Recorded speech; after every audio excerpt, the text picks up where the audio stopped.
Quack. Quack. Quack. HDK. Quack. Quack. Well then, now, I am your host, Adam Chamail.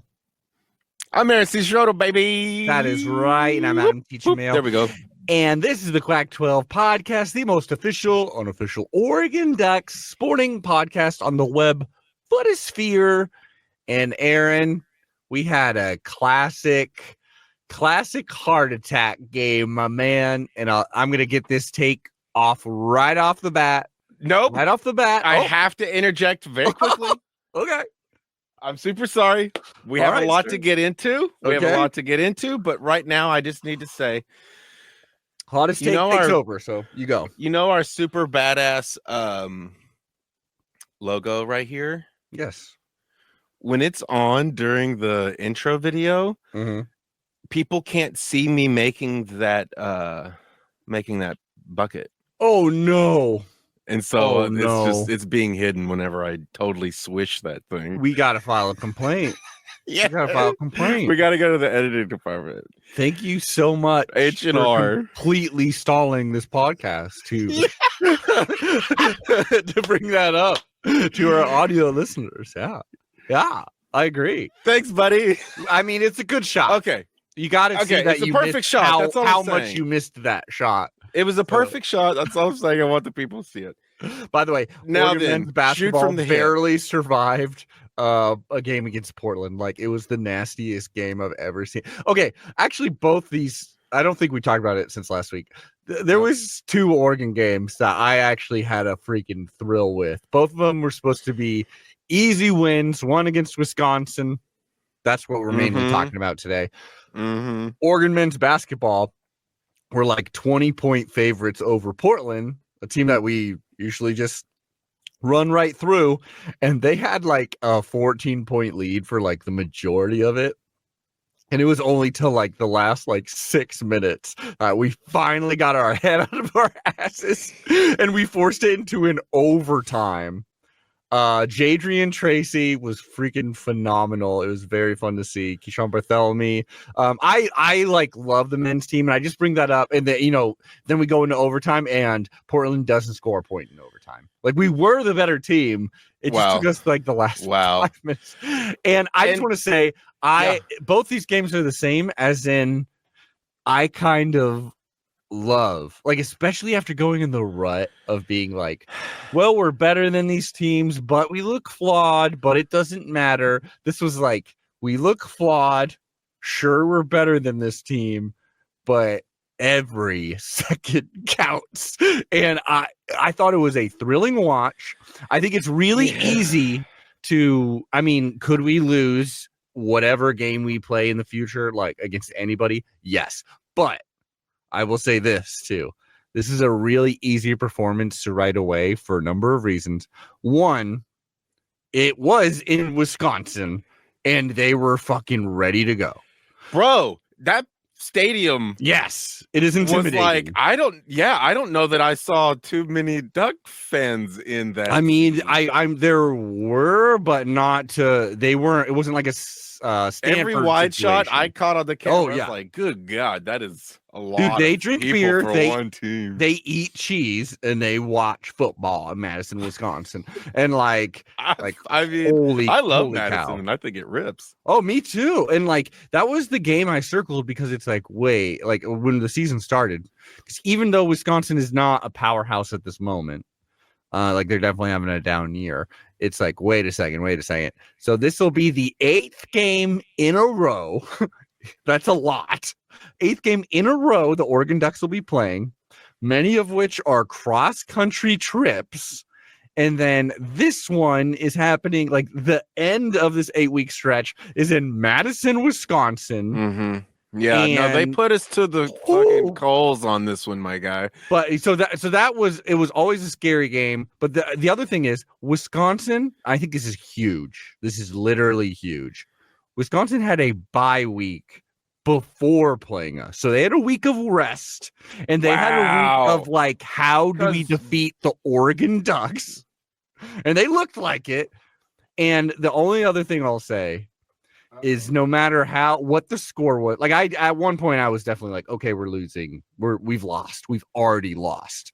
Like I gave up hope, but the thing that truly made it like, well, we're not actually out of this game is the combination of our defense is I'm willing to put our defense against anybody in this country. Second of all, their offense is truly abysmal. You can set your clock to how abysmal their offense is.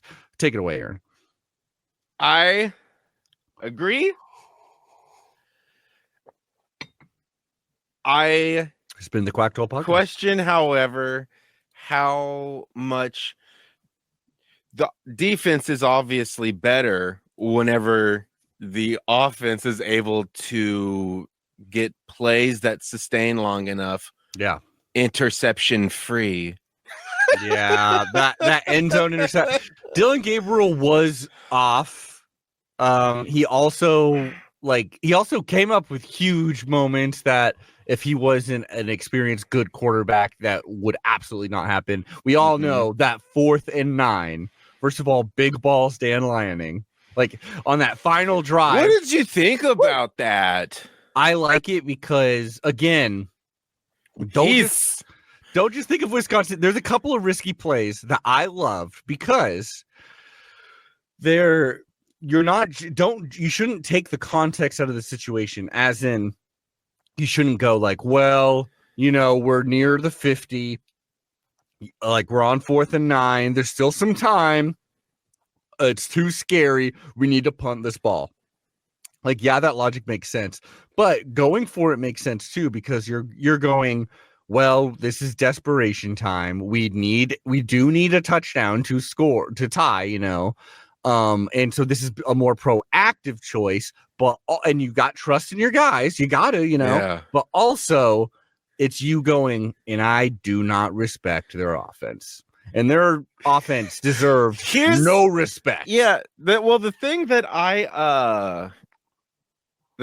I liked about that decision was that it's also like, well, if we get the first down, that's basically the same yard line that they would be starting from, or it looked to me like, oh, well, shit, if this goes awry, they're going to be getting the ball from pretty much the same place anyway. So probably like it probably would have been the difference between, because also our punting wasn't great.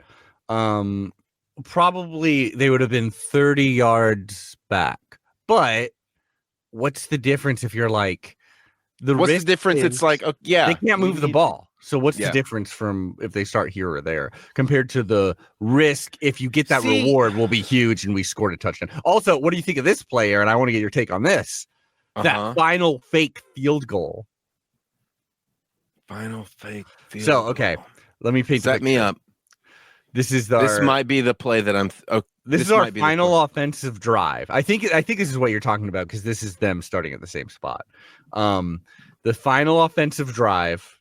It is like we're running the ball really well. It's like 4th and I want to say like 4 or something. I should have it up, but it's pretty manageable, like 4th and 4, but like risky. And so we set up like it's an easy chip shot field goal, which would have put us up 6 instead of 3. Oh yeah, but then Big Boy ran it in. And so, instead we're snapping it to the kicker, and I believe it was Atticus Sappington. I think so. He tries to run it in. One of our guys misses block. It may have been Herbert. He tries to get the first down, which would have won the game had he gotten this first down. It was a fake field goal. And instead he gets tackled like a yard short. So now we're only up 3. Yep. But then, like 2-3 plays later, Mateo Young. This is the play I'm thinking of, because and it's reversed. It's like, oh well, shit, go for it, do that wild play, because no matter what, we're still up by 3, which means they have to score.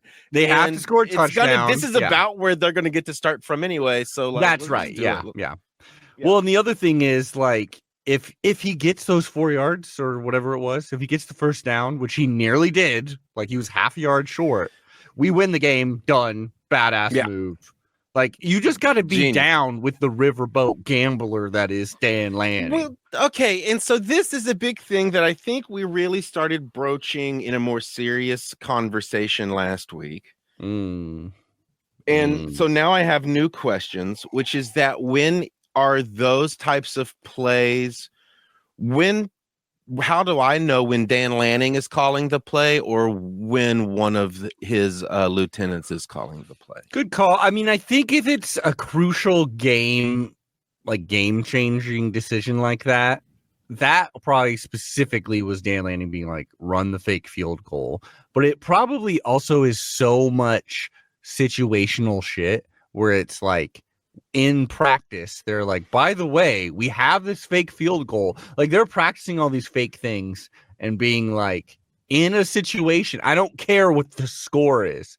If we think we can get away with this, if we think we can get away with an onside kick in which we aim at a person dead center and kick it, or like if we think we can do this fake punt like we did against Maryland, I mean, that was a crucial one, but like, I think he's looking at it situationally and being like, if I can get an advantage here, I want to do it right now, which I think is a much more, it's equally as good of a strategy than being like, no, we're going to let them make the mistake. We're not going to do the risky things.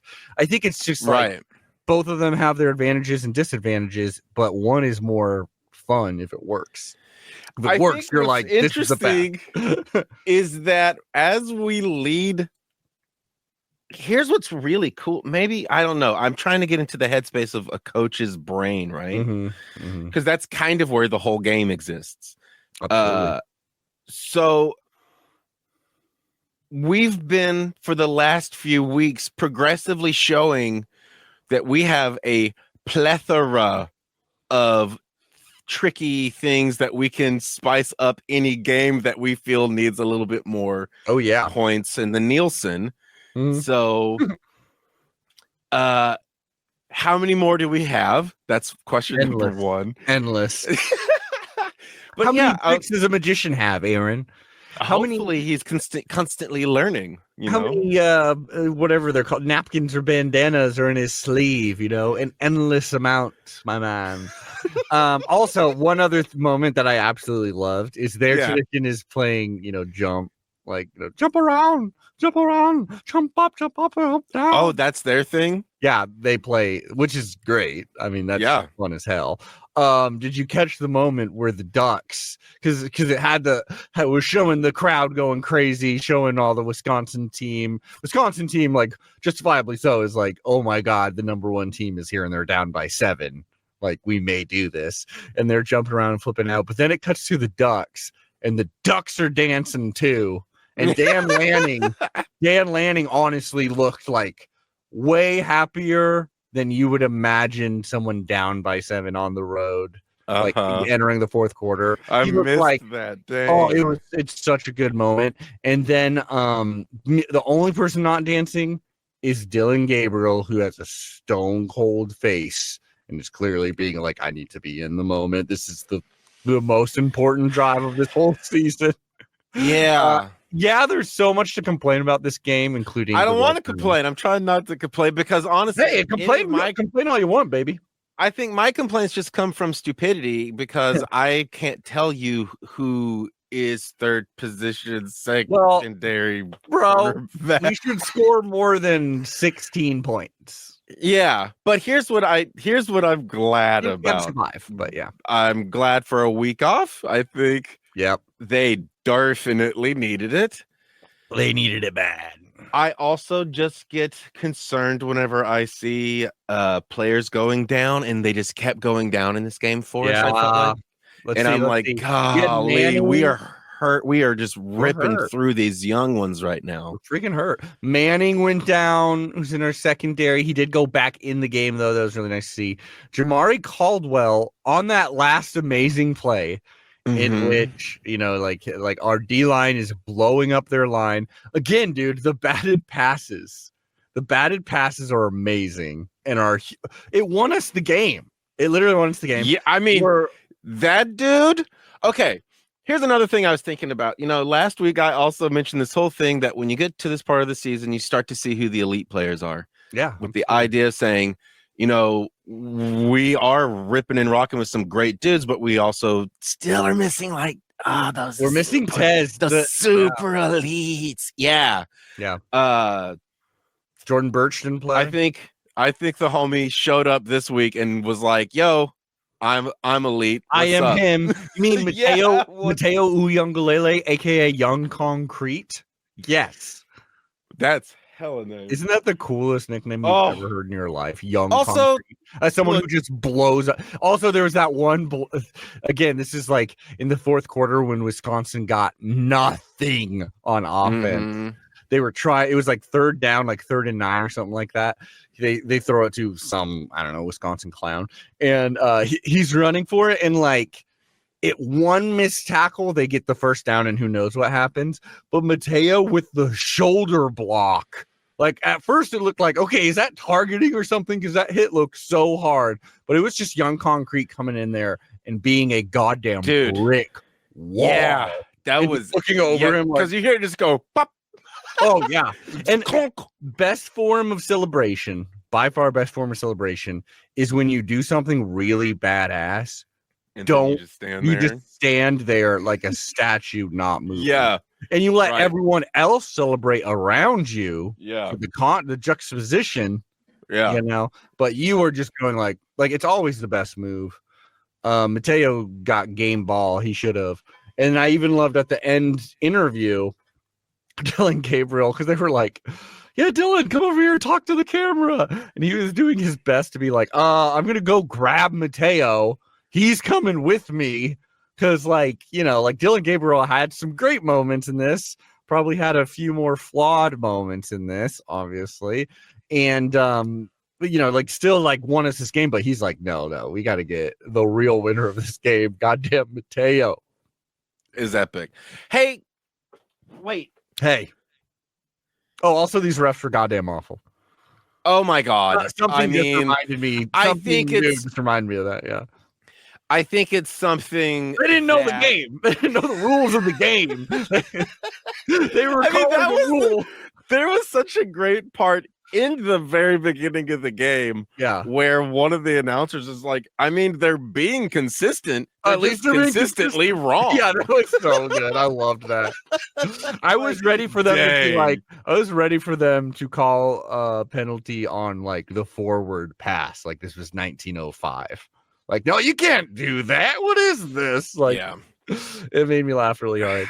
I think we're going to always be scrutinized way harder than any other team just because we're the top ranked team. So you have to see where is this actual curve at, well, and it's where we can create a the best teams in the history of college football. You can typically go back, look at their schedule, and find some freaking clunker like this.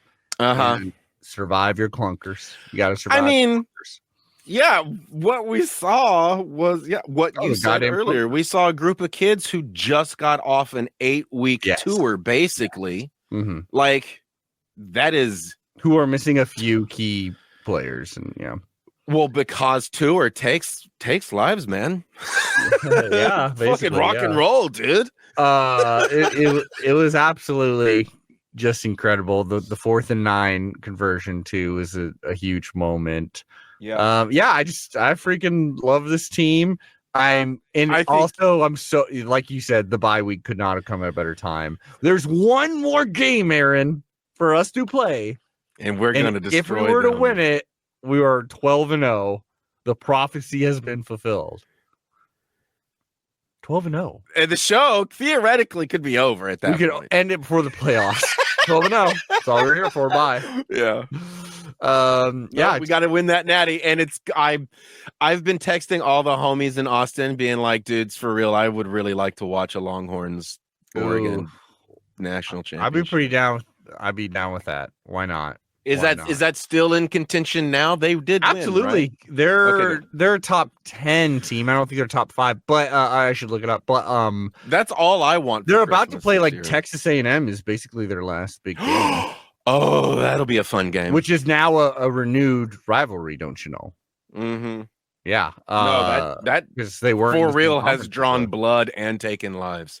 That Yeah, man. rivalry is. Texas They used A&M to can pull really out screw the them over. end zone goals at the end of the game, depending on who would win. Yeah, no, the Nightmare shit. Yeah, that's Anyway. the best. They did that in Tennessee. Vanderbilt ripped them down after beating Alabama. I love it. Yeah, it looks like Texas right now actually is number 3. Is number 3 in the country. Yeah. It's getting up. Check out this. This is some Hank Williams level football, if you know what I'm saying. Oregon. Yeah, we haven't seen a matchup like this, Oregon versus Texas, really. Dana X Bible. Do you remember X Bible? No. We talked about him when we were covering like 19, I want to say like 50s football. The Texas Longhorns had a coach named Dana X Bible. I think at that point I was too concerned with the recording studio that we had just started up, and that's true. We're like swindling all the booze through. All the booze. This is back in 1950. Also, I think that was a situation where it was like we wanted to bring our black players, and Texas wasn't really into that at the time. That I do remember. Legendary, yeah. So it's very possible. Number 1, Oregon. Number 2, Ohio State, which is really interesting because the discussion is so much like I talked to all my Oregon friends, and we will have Hythloday hopping on pretty soon here on the horn. But I feel like I started this waterfall. Yeah. All my Oregon, U of O homies here, they're obviously very concerned. Just because you just get nervous when it's like it's almost here, like we've almost achieved the goal. But there's a lot of people being like, I don't know. I think we're just gonna get embarrassed when we play some of these other teams, which is a possibility. Who knows? It all depends. These guys have shown they can have off days too. Yes. We just gotta make sure not everybody has it on the same day. Defense travels. That we just saw that. Yep. And then B, truly the team that is best, ready to take advantage of our weaknesses, I would say, is most likely Ohio State. And guess what? We beat Ohio State. Yes, it was in Autzen, but we beat them. And they've been having kind of a roller coaster this season, right? They've been pretty, mainly they've been just going out there and just absolutely dominating teams. Oh, I thought they were having some weirdos out there. They're not really undefeated. We beat them. That's it. Exactly. Yeah, so that's kind of, it's this circle, I call that a roller coaster, baby. That's the big drop. All the other teams, they could beat us. Sure, Texas could beat us. Penn State theoretically could. I can barely imagine that one. Indiana, honestly, sure. Notre Dame, Alabama, Georgia, Ole Miss, Tennessee, Miami, all of them could beat us, but I think we should be favored versus all those teams. Honestly, at this point, I think the new rivalry has begun. I think it's Washington versus Oregon now. So I just want to get through this game. Yep. In 2 weeks, all I'm thinking about anymore is that game and winning it, because losing 12-0 season humiliating. I think having a 12-0 season and absolutely showing up brand new as we have, even if we lose in the first round of the playoffs, I'll be like, that would blow. It doesn't even matter. No, that wouldn't blow. I'd be like, dude, we're 12-0. We got all the way to the spot anyway. I agree that 12-0 is a huge mile. Oh, not losing to fucking Washington this season. Look, it doesn't matter if you come in 10 points at the end of a season whenever you're guessing rounds. What matters is that you get 12 correct over unders. I get what it's not the weekly point round. I get what your point is here. Okay. Let's bring on our guest from Addicted to Quack, the managing editor. Does a great series over there called Duck Tapes and Duck Dives in the off season. Here we go. Hythloday 1. How's it going, Hythloday? I'm well. How are you? I'm doing good.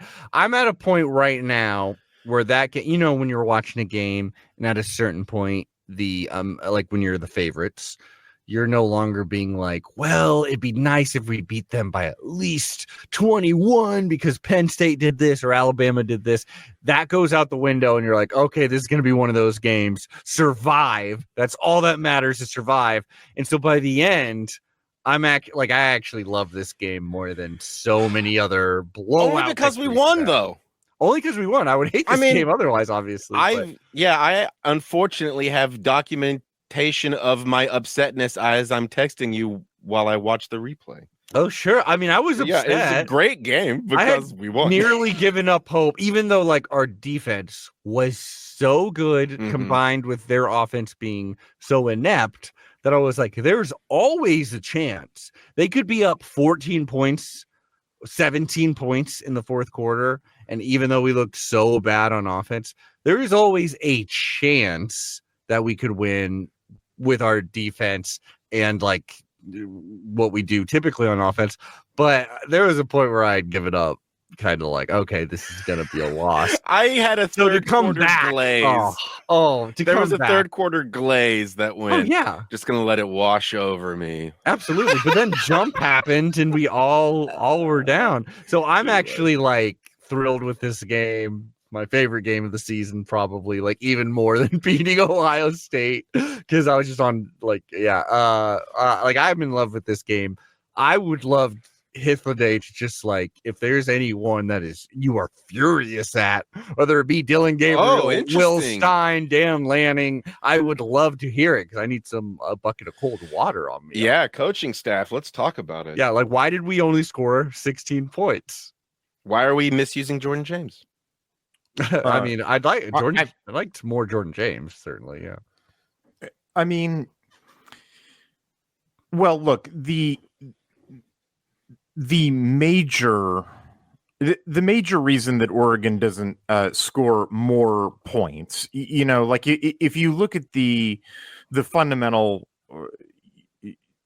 Oregon fundamentally outperforms Wisconsin by a pretty large margin. And the reason why there's not a larger discrepancy on the scoreboard comes down to pretty ephemeral factors. That there's a kind of fluky pick at the end of one drive. Oregon basically winds up, in the red zone and settles for field goals on a couple of, weird things. They get a pick on one of them. And in one, which I wind up excluding as garbage time, but they go for a where they could have taken points, but instead they go for a fake field goal or for a fake punt.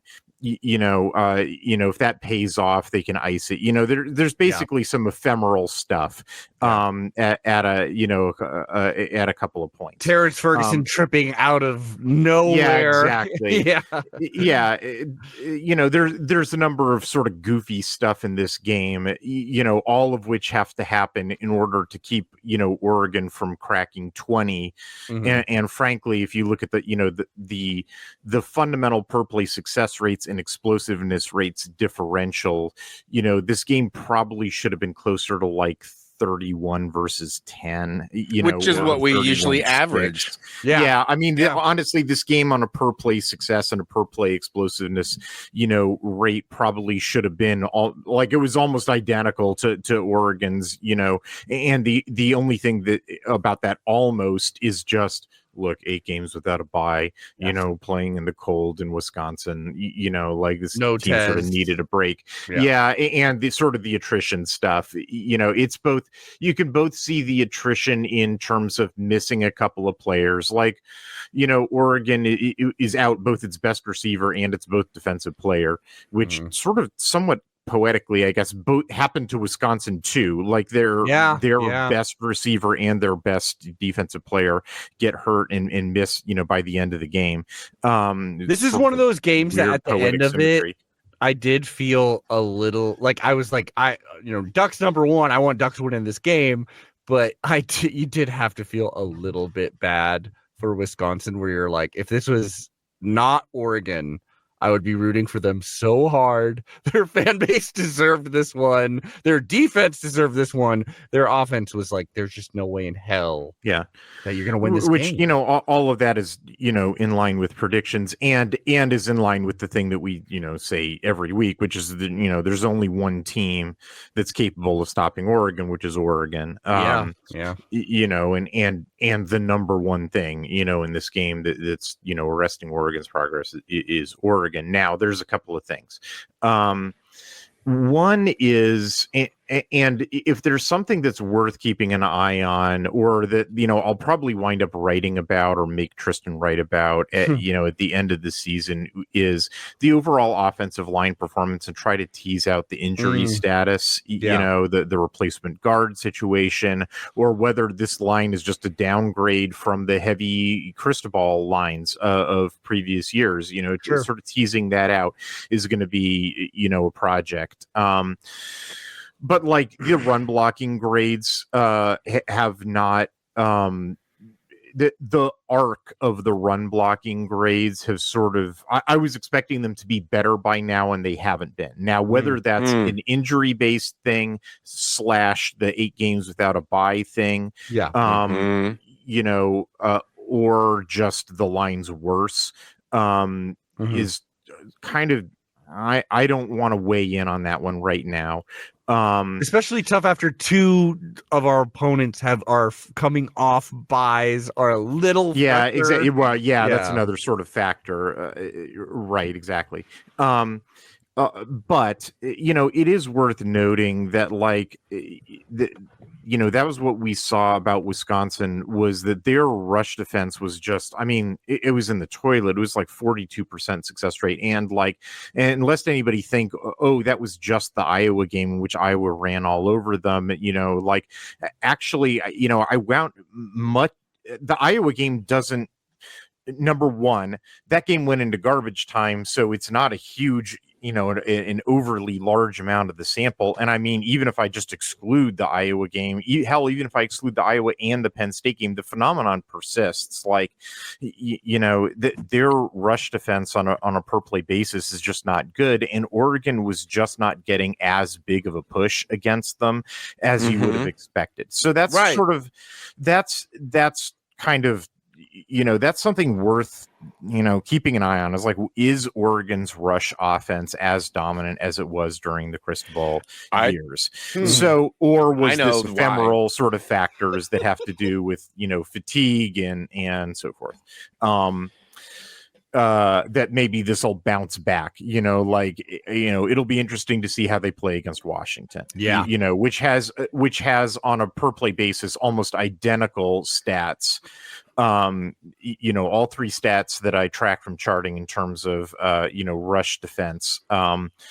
Washington and Wisconsin might as well be the same team in terms of rush defense. And so, hey, let's see how Oregon performs against Washington, when it's somewhat different situation, when they're not playing on the road in Madison, when they get, some time off, a little R&R, let's see the comparative performance. I'm interested in that question.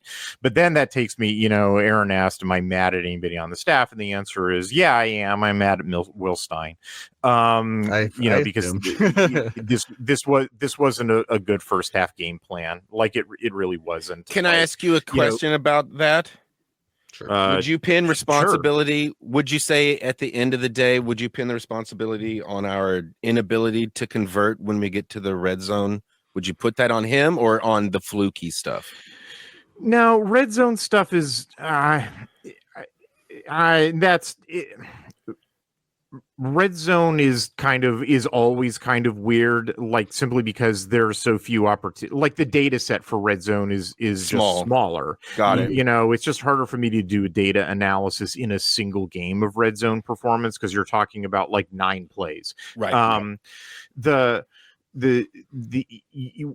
what I can do, pretty confident data analysis is in the rest of the game, where, for example, what I'm talking about in terms of the first half game plan is the run pass balance, in which look, if what we know about Wisconsin is that their pass defense is way better than their rush defense, like the instantaneous, like the run pass splits in the first half are just absurd. Like there's the entire, like the first drive is mostly passes. The second drive is entirely passes. I mean, 100% passes, and it ends in an interception. The third drive is entirely passes with one exception. The one run is a on 1st and 25, which is like that's it. That's the one rush that you choose, you know, and yet when you look at the, you know, the success rates, you know, it's like 40% success rate, you know, when they're throwing the ball, and like 57% success rate when they're rushing the ball. Now, they're not very explosive when they're rushing the ball because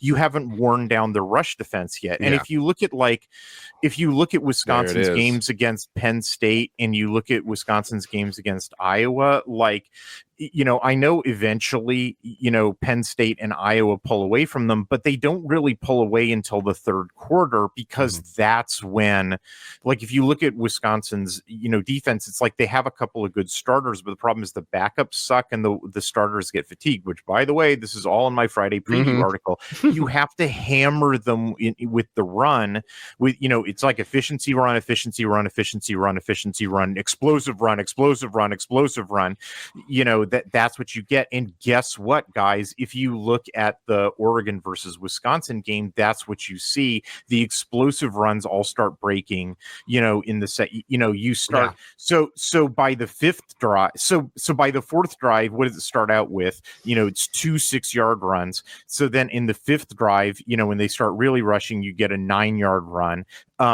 You know, now it's the now jump to the second half.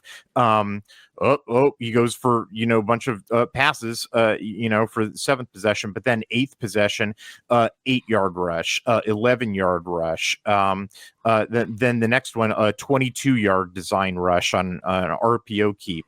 And then a 10th possession, a 9-yard rush, 12-yard rush, 3-yard, 3-yard, 8-yard, 2, which converts, you know, like, you know, this is now you've broken them open, you know, like, you know, this is when you're really pushing them around, which is like, you know, that's what you needed to do. And the other thing was the passing game. Look, second play of the game is when they throw that fade route against Hallman. You know, that was their like Denzel Burke moment. Like, let's see if your NFL cornerback is actually an NFL cornerback.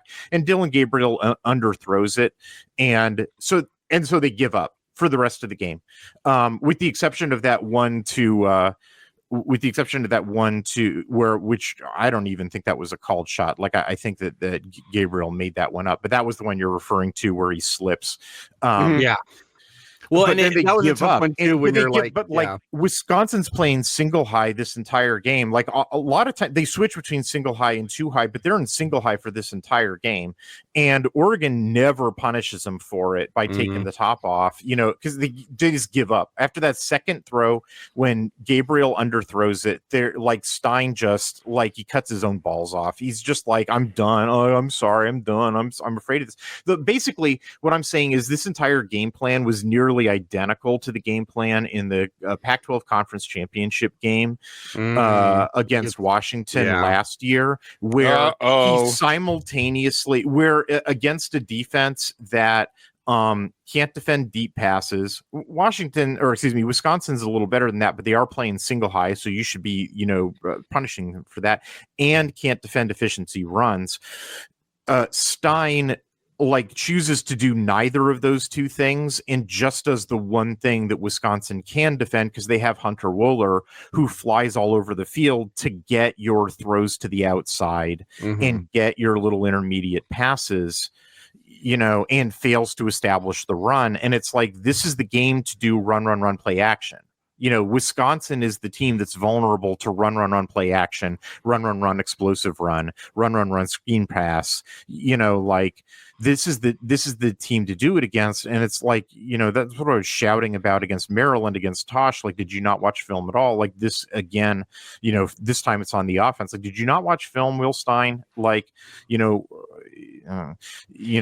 But this year, happily, Oregon's defense is better, and they faced and in Wisconsin they faced not a first round quarterback. They faced whatever the opposite of a first round quarterback. In the fourth quarter, Wisconsin's offense, it really had the vibe of like, well, we know we're not going to win this way. Yeah. So let's just get this part out of the way. If we're going to win, it's because they're going to like fumble a punt return or a pick six. Like it generally had the vibe of like a dead offense by the second half. Yeah. I mean, basically, that's what Wisconsin needed. Wisconsin needed refs that don't know the rules. Or I mean, I don't want to talk about the officiating, but I mean, I know you don't. That really made me grin was at least their consistent thing where where the made up foul that they make up happens between two like made up. Actually, the first one was legit. It was on Ferguson, but the second one was not legit. That was not a good holding flag. So basically, it happens in between two holdings. So it's like, oh, thanks for the 5 yards, and then you're just immediately going to call an illegit holding flag, So that's a useless 5 yards for Oregon. Meanwhile, the made up defensive delay of game that they call on Oregon converts a 4th and 1 for Wisconsin. Like these are not the same. Like this is not consistent behavior. Or the holding we get called on, I believe, which just felt like him knocking his arm. The defensive holding one. Where Harmon. I know. And then now you got Wisconsin fans being like, and then they called that like bullshit. But it was like, well, look at all the holding on this very play. Don't.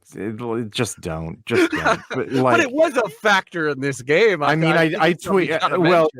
And I tweeted that out, and I made an elliptical reference to it. But yes, I mean, Wisconsin, in order to move the ball at all, needed help. Needed help. They needed help from Oregon or from another factor in order to move the ball at all. With actually one exception, which is they hit a deep shot, which was absolutely flipping crazy because they never do that. It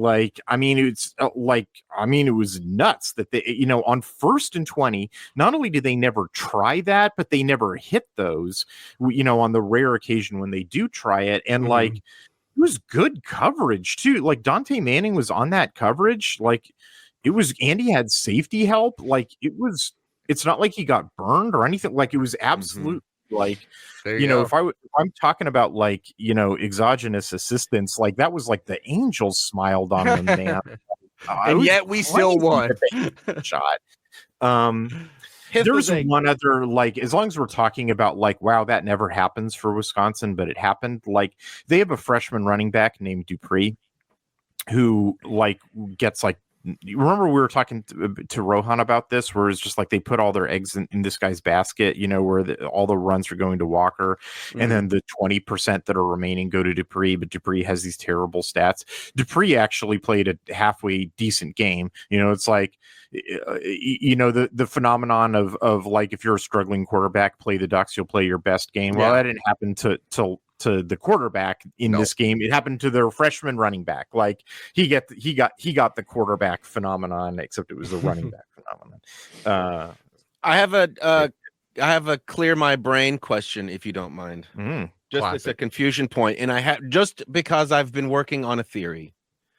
But when you brought up I believe it was the Wisconsin games when they played Penn State and Iowa.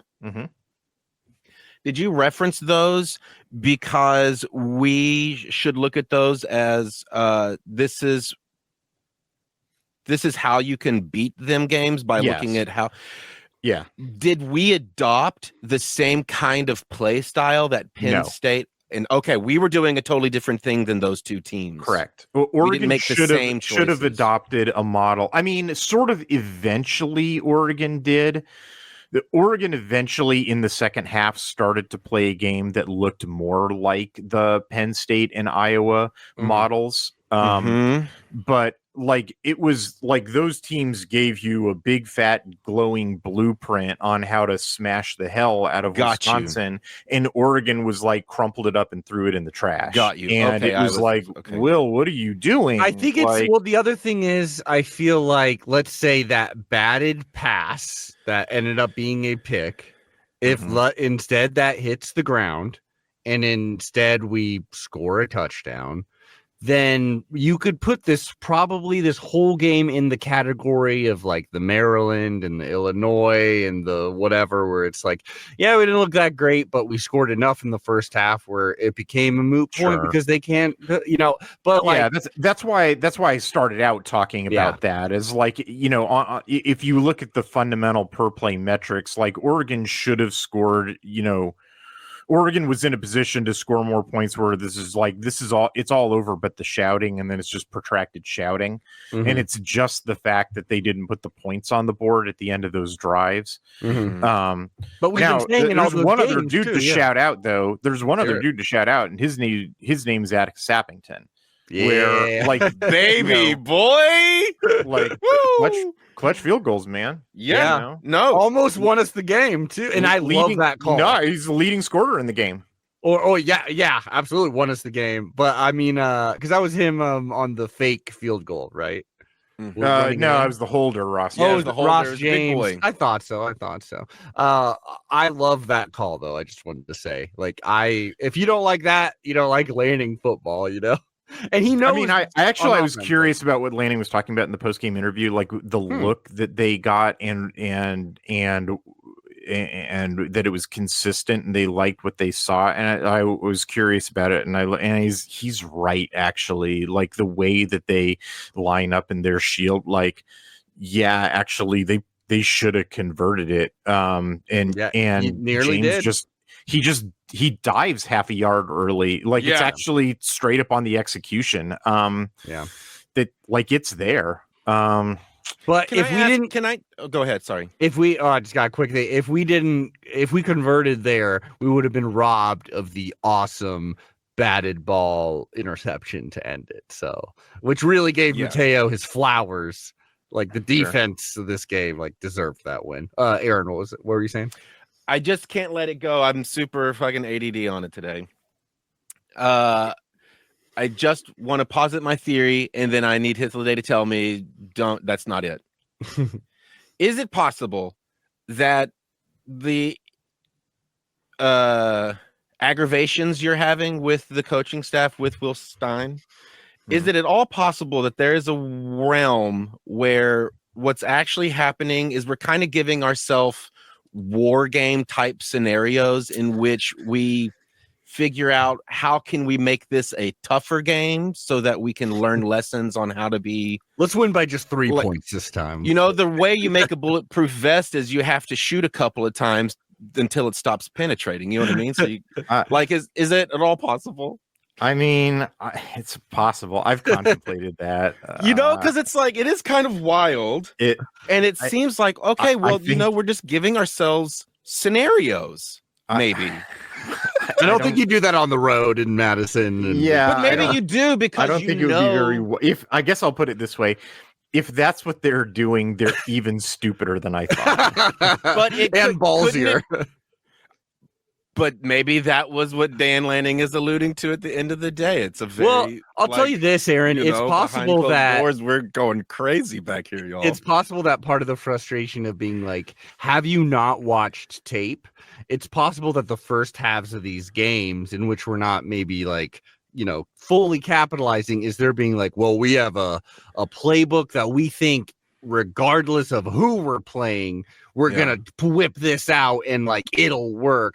Maybe it's a part of that, and maybe there's a little frustration. Yeah, probably not. All I could think, all I can think about is that the season we knew was a shoe-in to get 12-0, right? We all said it from the beginning. We knew it. So why not utilize that season to just play war game scenarios so that when we're in the national championship, we know all the things that could possibly happen, and we're guaranteed. I just can't stop thinking that that's what's happening. I think that's a crazy thing to contemplate. Here's what, Okay, cool. You think Will Stein's going like right before the half? We need some turnovers in the red zone because that'll be really good practice.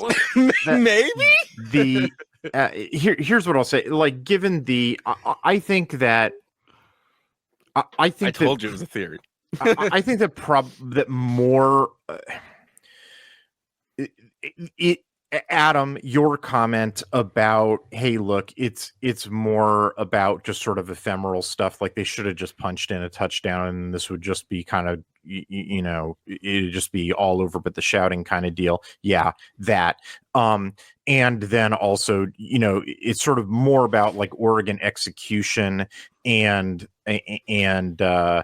Dylan Gabriel kind of played a sloppy game, in some ways. Like if you read Tristan's article that went up this morning, like his pass video, or the video in which he critiques Oregon's passing plays. I mean, like all 8, it's not about the pass rush. It's all about like, that's not the throw, Dylan, or like that's inaccurate or whatever. Like it's all like, this was not, that guy might be the guy who needs the spa day. Yeah. Don't throw in the double coverage when there's a guy on the right side. So like, ready to rip. There's some, it's sort of execution stuff. Those are more, and then the game planning stuff. Like and that's 8 weeks, right? Too. It's like, but like, look, man, Dylan's just like a little. I want to register like Oregon execution matters. Oregon, always needs to tighten up on execution. Always needs to be smarter game planning. Like those are always the more significant factors. But there's that last factor, the like, look, man, Oregon's like these attrition things, this fatigue stuff, this like going this long without a bye and then playing teams that are coming off of byes. Like nobody else is dealing with these things and still winning all of their games. Like everybody else, every other fan base is taking pot shots at Oregon for playing a tight game. Like, oh, I'm sorry, are you an undefeated team that just went through that? Yeah. Like, did you just play a game on the road, in the cold? Like, did your opponent just come off of bye? Did you just go through 8 games? Yeah. Did you just lose have you been playing for the last 4 weeks without your top receiver? Have you been playing your last, 5 weeks without your best defensive end? Have you traveling across the country in a new conference? Yeah, exactly. Have you been doing, any of that? And also, like, I'm saying this on this podcast on Tuesday morning, like, have you heard one word about any of that out of Dan Lanning? Yeah, true. That's right. Yeah. Give me a break. And like, this is the only team that's got, other than Georgia, that is to say 2 lost Georgia, that's got 3 ranked wins. Yeah. Like everybody else who wants to take pot shots, it's just like, how many ranked wins you got? You got 1? I'm definitely in the mood right now of like, especially with all these people talking crap about Oregon, and like they can even be like, yeah, sure, you're right, there is a potential flaw there, but I'm in that mood of like, well, then try to beat us, because no one's beating us right now, and I'm like, on our best, we can beat literally any freaking team in this country. Yeah, I mean, like, honestly, look, none of these. Look, here's the deal about college football: none of these teams are NFL teams. Right, none of these teams are perfect. Yeah, and if what you're, and it's like you want to list flaws, like, totally. Like my job is to list, these teams' flaws. All of them have flaws. Where's like, the perfect team this year? Yeah, there's no such thing. There's never been a perfect team. Yeah, where's the perfect side of the one ball, national champion? Yeah, every team that's won a national championship ever has been an imperfect team. Yeah, because every team that's ever existed has been an imperfect team. And the question about who wins a natty is just like which team manages their imperfections, the best. Hythloday. And also is luckiest, and so it's like, the question is the question is not, hey, did you show imperfections? No shit, you did. Everybody does. The question is, how are you dealing with it? And that's the point of the discussion. The ways that Oregon dealt with their imperfections in this game was they made some second half adjustments to their play calling, so they ran the ball more, and they eventually broke Wisconsin's rush defense. 2 UWs in this conference is really messing with my head. And and you know they finally scored a touchdown in the second half. You know, they didn't screw up in the red zone, and their defense, as it has been all year, is been pretty locked down. And you pretty much need exogenous assistance in order to move the ball, on the Ducks, which is hey, play great defense and you're in every game. Yes, that's that the answer to the question of how you manage your imperfections was that. Hythloday, I have a data set table that I would love to see. It seems like it's probably easy for you to make one of these.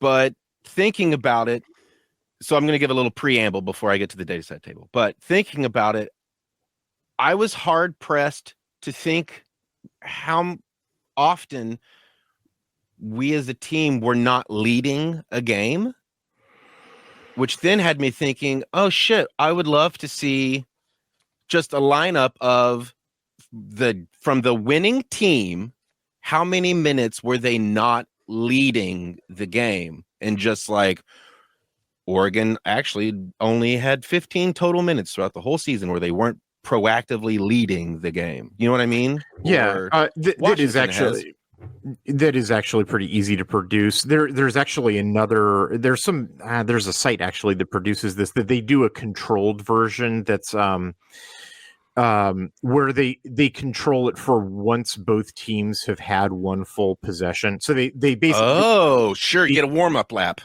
Right. So basically, like, they exclude the data where, like, what happens when the other team gets the ball first and they score a field goal, and then, like, all the time that it takes for you on your very first possession to march down the field. Like, if you don't have an opportunity to put points on the drive until the first team who won the coin toss got the ball first, got a field goal, and then it takes you all the time to go and score a touchdown, like, all that time shouldn't count against you. So basically they throw out the time of the first two drives. I love that.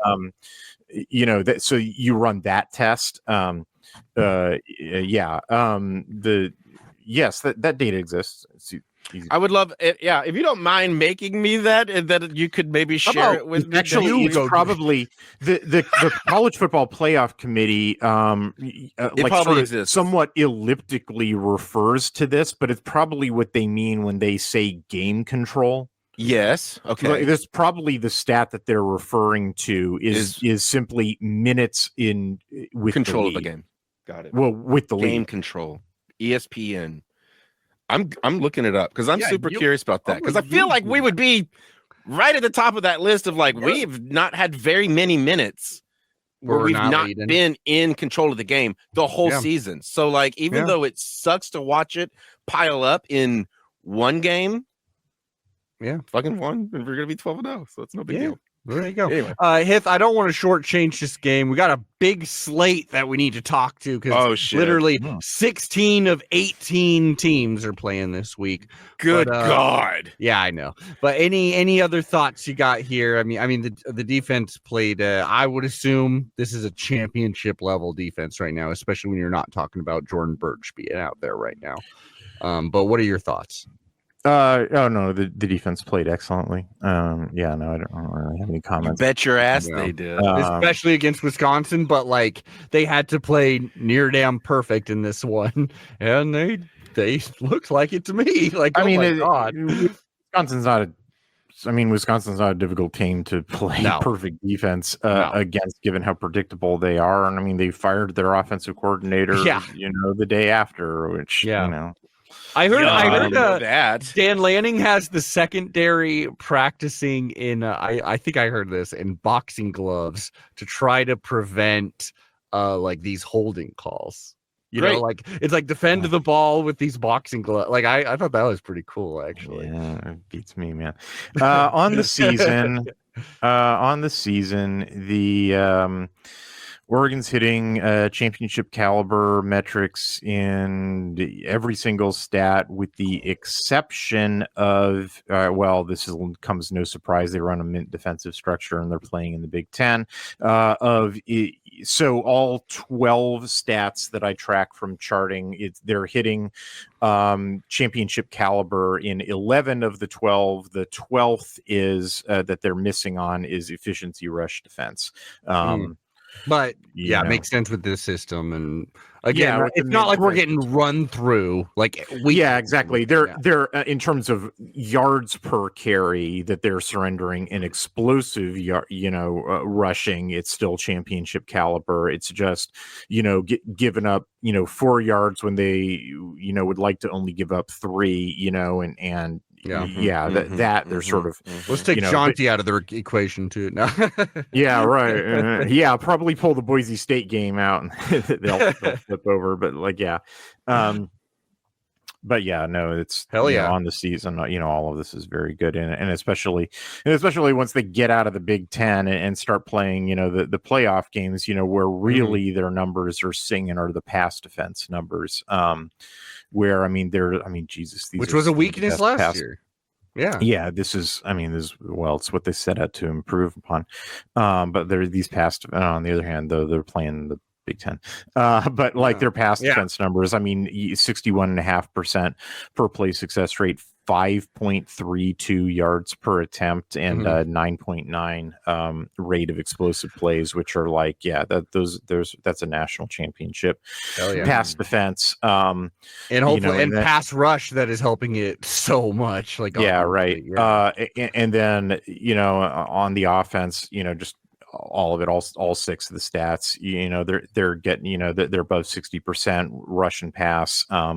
They're getting 9 yards per attempt. They're getting 5.7 yards per carry. They're getting 21% pass explosiveness rate and 18.7% rush explosiveness rate. And I think the X factor with the defense right now, and they keep pointing it out that we're second or first maybe now in the country of passes batted down. Obviously the game winning play is a pass batted. And I was even watching some NFL football, the Manning cast, the Manning brothers. Oh yeah. And they had a big old spiel on Peyton Manning was just being I used to practice, people would have, some schmoes out there would have tennis rackets, and they would just be waving them up and where the defensive line roughly would be. And I would practice passing past these tennis rackets, smart. Yeah, and it's just amazing how these little things that you can practice can have such a huge freaking I don't know. Just having an elite D line too that can do it. I heard that they were practicing pushing the sleds, but also they would be, while those guys are pushing the sleds in practice, they'll have people chuck balls, and then you'll bat down the balls while you're pushing this sled. I don't know. The way they're practicing clearly is just at an elite level as well. But love it. Amazing game. We got plenty of games to talk about. A pretty exciting week, despite the fact that the Ducks do not play. They do not play. Wow. At long last. At long last. Oh my God. And I felt really justified looking at the schedule. Obviously I was afraid of Ohio State. I was afraid of playing Michigan at the time, in the off season. But Wisconsin was my number one. I'm I think we're gonna lose that game, and we didn't. You are, you one of them. You one of them half glass empty. What? What? All right, half empty. Next segment. Aaron's losing it. Next segment. Bottom 11. That is right. Well, we're in the Big Ten. As everybody knows, there are 18 teams in the Big Ten, which is a perfect amount for a conference. It really makes it so, there's no complications at the end of the season and everyone gets to play everybody. It really makes a lot of sense. But we're the Quack 12. We're the Quack-12, baby. So number 1 is, of course, the Oregon Ducks, both in the country and the coaches poll and in our hearts. Number 1, Oregon Ducks remain at the very top. At the very bottom of the universe, really, is number 18, Washington, which in real life is not actually even ranked in the top 25. Probably would barely be ranked in the top 60. But number 18 there, well, they would be. I mean, they're decent at home. But that means all the other teams, all 16 of those teams comprise of the bottom 11. And I got a little bit of a mix up here. Here's a big old pile. I got these top 3 teams, Ohio State, Penn State, and Indiana. I put Penn State above Indiana because it's now gotten to the point where I'm like, okay, push come to shove. Ohio State is playing Indiana this week. I'm just gonna be realistic. They're probably gonna lose, and it may get bad. And you know what? Penn State is probably better than Indiana. If they both played on a neutral field, Penn State would probably frustratingly win by like 10 points. I'm just kind of being like, you know what? Like Aaron very blunderly said, I'm a half full, half empty kind of guy. And I don't know. I'm a half empty kind of guy. And so let's be real. Ohio State's probably just going to dominate him. So I got Ohio State, Penn State, Indiana, all of that top tier. That's obvious. The rest of this conference, it gets really hard to be like, okay, who's the next best? Who's the 5th best in the Big Ten? It's like, I don't know, maybe Illinois. Throw a dart. Yeah, throw a dart kind of like. So I just got like Illinois and Rutgers deserve to be rewarded because they did in fact win. Iowa, I believe they had a bye last week. I think they had a bye. Iowa did have a bye last week. Yeah, as did Minnesota. So I kind of put them in there just because. Wisconsin, hey, you almost beat a number 1 team. So I put them there, even though again they're not great. They're like a half team, if that. Like they're truly. I like Luke Fickell's existentialist answer when he was asked, "So who's going to call the plays now that you fired Phil Longo?" He's like, it doesn't really matter. Yeah, that's a very good. Is that a real statement? It's kind of going east to toil. It's kind of a real answer too. It's like, does it really matter what my answer is here?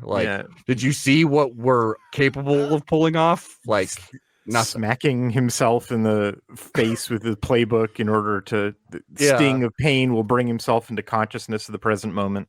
Yeah, rough. Michigan, I put there because I don't know why. I feel like they're too high, to be honest. I put them above USC, even though that's why I put them there. Is because USC was the next one. USC is the next one, and Michigan beat them, I guess. So hey, USC did win. They did in fact win a game. Yes. Oh my gosh, my camera against Nebraska. I have no idea what's going on with my camera, so ignore me. USC won a 1-score game against Ignore Nebraska. the man in front of the curtain. Yeah, exactly. Holy cow, I'm going crazy. I'm going to turn off my camera for this moment. So they deserve some credit, I suppose, but anyone will beat Nebraska in a 1-score game. We know this. We know this, man. They're now on a 9-game streak of they get to the verge of bowl eligibility and then lose the game. And there's only 2 games left for them to get to bowl eligibility. So Nebraska absolutely deserves to be in that bottom tier, as does Michigan State. I don't know if they deserve to be lower, but who cares at this point? UCLA actually probably deserves some more credit. Obviously that's the game that Washington played most recently before they're going to play the Ducks. So I've had to I'm studying the hell out of it. And oh my God, what a game! Yeah, it was. They almost had it. The QB change really. I mean, honestly, yes, it did. I mean, not for passing reasons, but because he alters the way that UCLA has to do its run fits, and they couldn't contain. It actually wasn't even so much DeMond Williams as it just opened up the running backs in the run game more. But anyway, and then it just like on a fundamental per play basis, like they both teams had about the same number of wins as losses. It's just UCLA couldn't run the ball at all. They were totally one-dimensional. I mean, literally UCLA did not have a single successful designed rushing play in the entire game. Like they were entirely one-dimensional offense. Or UCLA, is that what you... Is that... You said that's what I meant to say. Yeah. UCLA did not have a single successful run play in the entire game against Washington. Yikes! Like, successful, given the down and distance. And so, it's totally one dimensional. And then, I mean, like, look, it's a game where there's a bunch of turnovers. There's a bunch of like refs are involved. I guess I'll put it that way. I mean, like, I guess, a game which was officiated differently would have had a different outcome. Did you appreciate seeing some of like, like, okay, now we're going to see the backup here for Washington's quarterback? Because like traditionally they would have made that switch in the bye week, and then all of a sudden we're seeing a new quarterback and we're surprised. I mean, I had already, like in some other games, I already gotten some protracted film, and they didn't. The DeMond Williams film that we saw against UCLA was not substantially different from the stuff that he'd been running in previous games. I mean, really, the deal with both of those quarterbacks is neither of them really push the ball down the field. Like it's a very high short and screen pass rate. The only real fundamental difference, like they don't really trust DeMond Williams to run the RPO offense, like the full triple option aspect of it. So like when they go to an option play, like it's just going to be the read option, whereas like old school Oregon kind of thing. Yeah, exactly. Whereas like it'll have an RPO tag, but it won't be live. Like he won't throw that ball, whereas Rodgers would. So what Rodgers would give them is the potential to throw that ball to the outside. What Williams gives them is just he's a credible threat to run, and so defenses have to account for that. And so by eliminating a box defender, it alters the run fits for the defense, and it makes the run game more effective. But honestly, their run game is much more effective than their passing game. And so like it probably, I mean, if they really want to lean into their run game, it probably would be better for them to do that. It's just you're not going to win the game running the ball. Like this is modern college football. You like the run game will help you sit on a lead once you have it. But you need to get that lead by throwing the ball, and like some stuff would really need to go their way in order for that to happen. So like I could kind of see them do a hybrid strategy. I don't know. I'm getting ahead of myself here. Like I actually think the most likely thing that they do is start Rodgers and finish with Williams.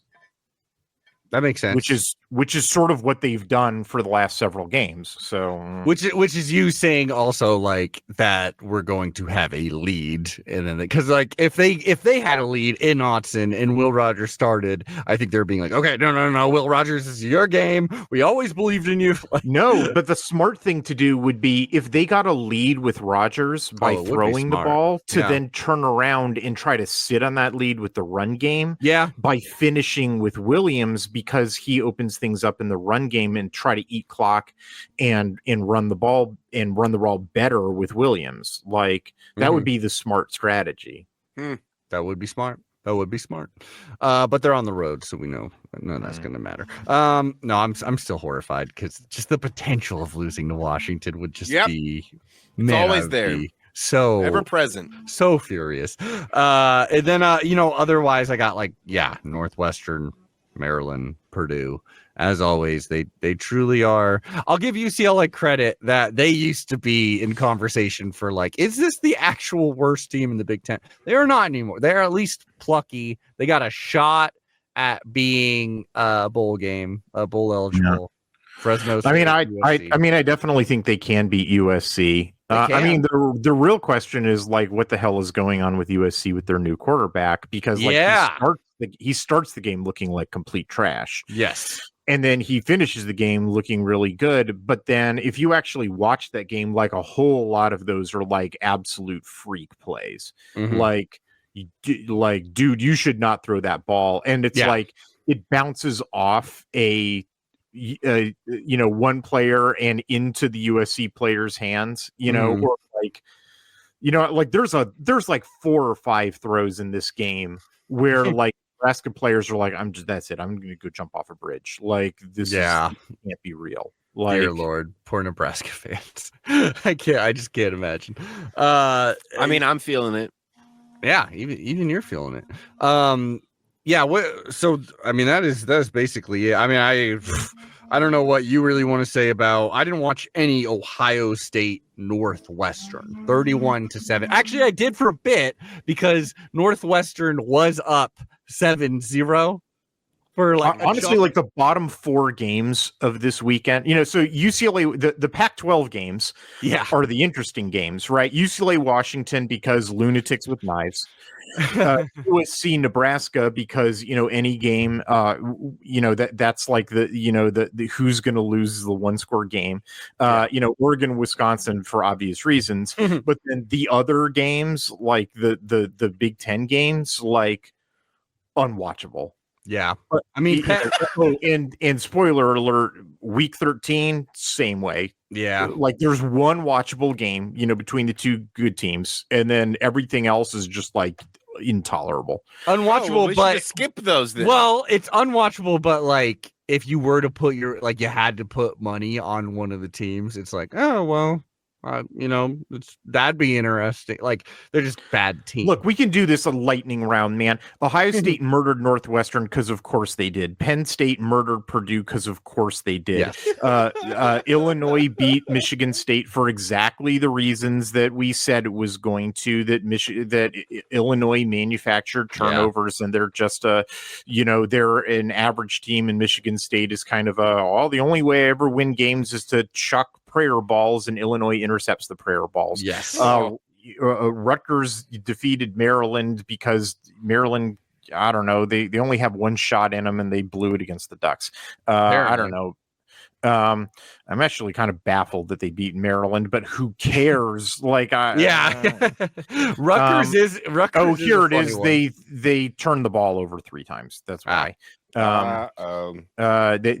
missed a field goal on their opening drive. They threw an interception when they had a chance to make it close again, and then they kept turning the ball. I'm sorry. When I say turned it over, I meant turn it over on downs. So it's here's what their 4th quarter is: interception, turnover on downs, turnover on downs. And like all 3 of those are they've been driving the ball down the field, and have the opportunity to make the ball, they have the opportunity to take the lead or make it close, but instead they derp it. So it's like, the game is decided by 14 points for Rutgers, but I'm willing to bet, I haven't done it yet, but I'm willing to bet, and I'm not gonna, because like, who cares about Rutgers and who cares about Maryland? Like, I don't have to care about this until I do. I love Maryland. You do love Maryland.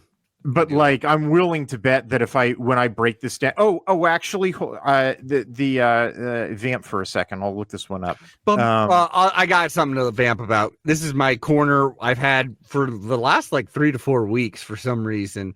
The only other conference I care about, and for some reason I really care about them, is the Big 12, baby. So here's a little Big 12, just like not even full recap or anything, but the intriguing thing is BYU was on this like miracle run where they were getting lucky playing against teams that are crappy because they're in the Big 12, and they were undefeated. Like, power to them, being undefeated this late is always good. But they finally got their comeuppance against Kansas, who's not a very good team. They lose to Kansas, so now there's one less undefeated team. That also gives life to some former Pac-12 schools that I love. I love these storylines. These are like some of the most fun teams here, even if they're not the best. There is a real shot. These two teams control their destiny, I do believe. Oh boy. Colorado, who's only lost 2 games. Dion honestly is making a lot of people like me eat their words by winning games. And he's getting commercials too, which means so many damn He's commercials. getting that team in front of eyes. I mean, that's true. That's what he's doing. That's credit to him for Anyway, that. keep going. So Colorado is a couple games away from making the Big 12 championship game. And surprise Cinderella darlings, the true awesome team, my favorite team besides the Ducks, Arizona State. Oh, I thought you were going to say Stanford. Shut up. Actually, Stanford upset. They got ranked. They got a win against a ranked Louisville. And that is classic Stanford, like being absolute dog shit and then upsetting someone. But what I asked you to vamp for was for me to find the net EPA graph. Number 1 upset of the weekend. Louisville heavily outplayed Stanford. Hell yeah, Stanford baby. Pulled off the win somehow. I love it. And then, but Arizona State. Oh, by the way, another game or two other notable or 3 other notable games. It's too many. Just give us one. No, let's see. From that, like upsets despite outplay. Yeah. South Carolina was the second biggest. Mizzou heavily outplayed them, but still lost. 2 other very interesting ones. Arkansas heavily outplayed Texas and lost, which is good for us. And Tennessee somewhat outplayed Georgia and lost. These are all great things here if you're a Duck fan. If you're like, these are the some of the main contenders we'll be going against, probably like the higher seeds. Yeah, and they are they're to their typical amazing standard. They're struggling. Are the Razorbacks standing on business? No, that was an anomaly. But Texas, Texas is, a 1-loss team, but it has, according to the net EPA graphs, should probably be more like a 3-loss team.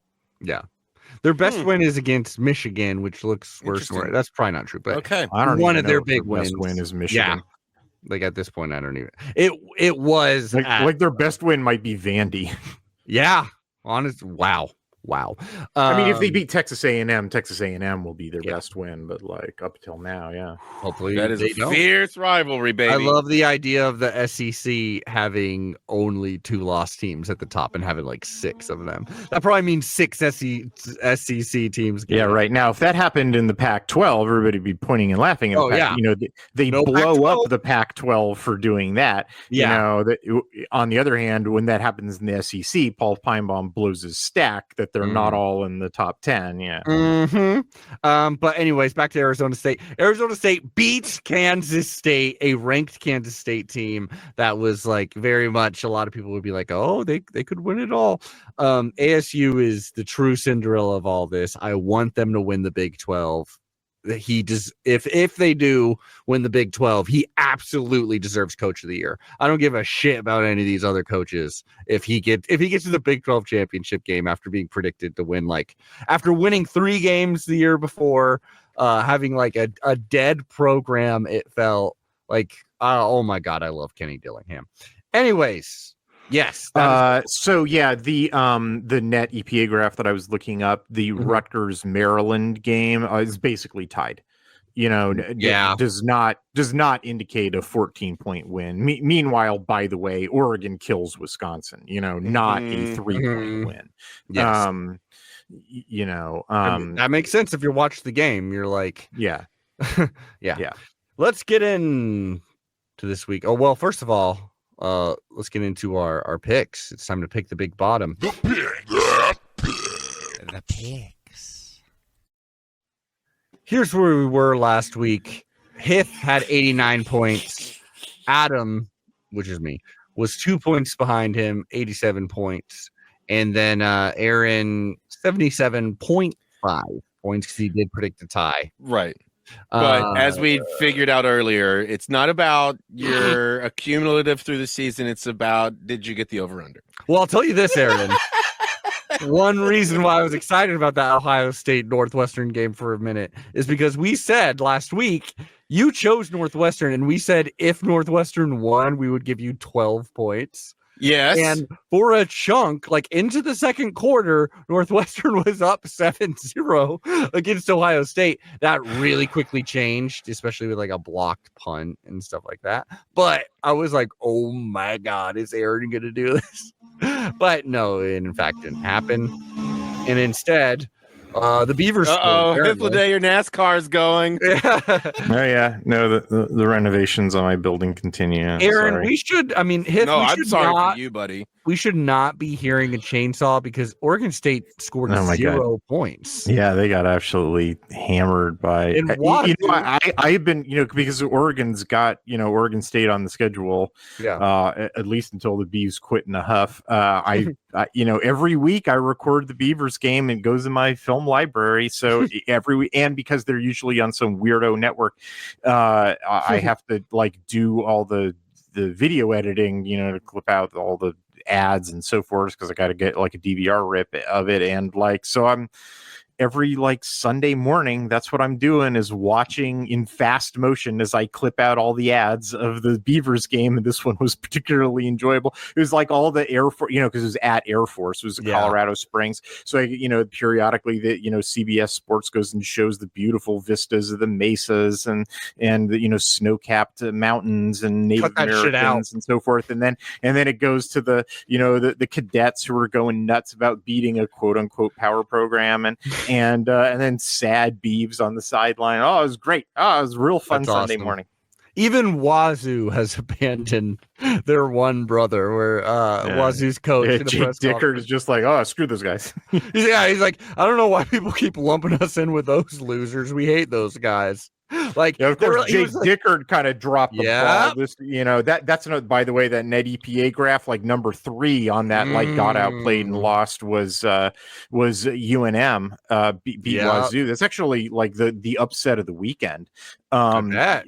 It happened super late at night, and so nobody noticed it, but it's it was bonkers. It was that was New Mexico's 5th win. They started out the season 0-4. They remember that week 0 game, in which they were favored to lose to an FCS team.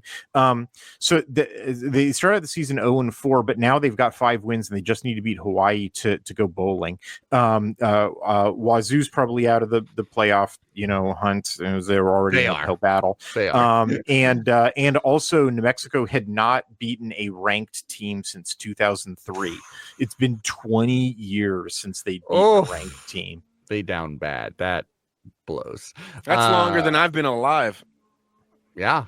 I mean, I don't know if that's true, but I don't think that's you're true. Born again, right? I forgot. You mean since you've been baptized? Yes. But okay, so we got the results here. I had a bad week because I got a little greedy. I should be super conservative, but I'm more of a Dan Lanning type. So I did pick 2 possible upsets, neither of which happened. Neither of which played out. So now I'm 4 behind Hith. So now I really got to be picking some upsets. I don't want to force the matter, but only so many. Did I pick any wrong this week? You did pick 1 wrong. You backed Maryland. Wrong. That's right. Maryland. That's right. Rutgers. That's right. All 3 of us picked Maryland. Yeah. Could have been so cool if Northwestern It's just won that for a million brotherhood. reasons. Yeah, we love them. Did not happen. We love them. They've got also hideous uniforms. So, Michigan State versus Purdue is the first one. Well, Aaron, Purdue still has but 1 win in this world, in this season. Crazy. Michigan State is very still much looking for a bowl game. They're trying to get to 6 games. They got the game. Schedule is just God, is so bad. It's this is. I wish the Pac-12 existed. Oh yeah, dude. I still hate this so much. There's one reason I would so much rather watch Lunatics with Knives than watch this, which is suburbanites going between the bank and the grocery store, and they do not have knives in their pockets. They have emergency hot dogs in their pocket in case they get hungry. They do a quick stop by Costco just for the dog. Yeah. Aaron, Like Iowa, Maryland, seriously? Iowa, Maryland is what I have to watch. Illinois, Rutgers is what we have to watch. Hey, Penn State, Minnesota. I will no literally fall spoilers. asleep watching Penn State, Yeah, he's Minnesota. hitting I have to chart it. But I mean, Minnesota's gonna be like Wisconsin, Nebraska with existential, like Albert That's Camus is awesome. their head coach now. Wisconsin, Like, Nebraska's I gonna mean- be awesome. No, it's going to be terrible. Look, next week, rivalry week, Yeah. you know, like, look, Wisconsin, Minnesota, that ain't got no juice except for the fact that it's Wisconsin, Minnesota, the game that's played like literally a million times. Like, they're going to get up for that, you know, like, Indiana, Purdue, the Oak Bucket game, like, Purdue has no reason to be competitive, but like, they'll show up and make that a game. Like, rivalry week, okay, but like, Northwestern Michigan, just like put a hole in my head. Like, I already know my game plan. Now that I've heard all these games, I know what my game plan this week is. Okay, well, start with this one. Michigan State, Purdue. Oh, Aaron's just gonna go for it. Oh, I like it. I'm gonna shoot shots on every single one. I mean, honestly, At this point, Aaron, yeah, they've lost 9. You know, they've lost 9 games. They've won 1 game. Hey, they got to win eventually, right? What? Yeah, exactly.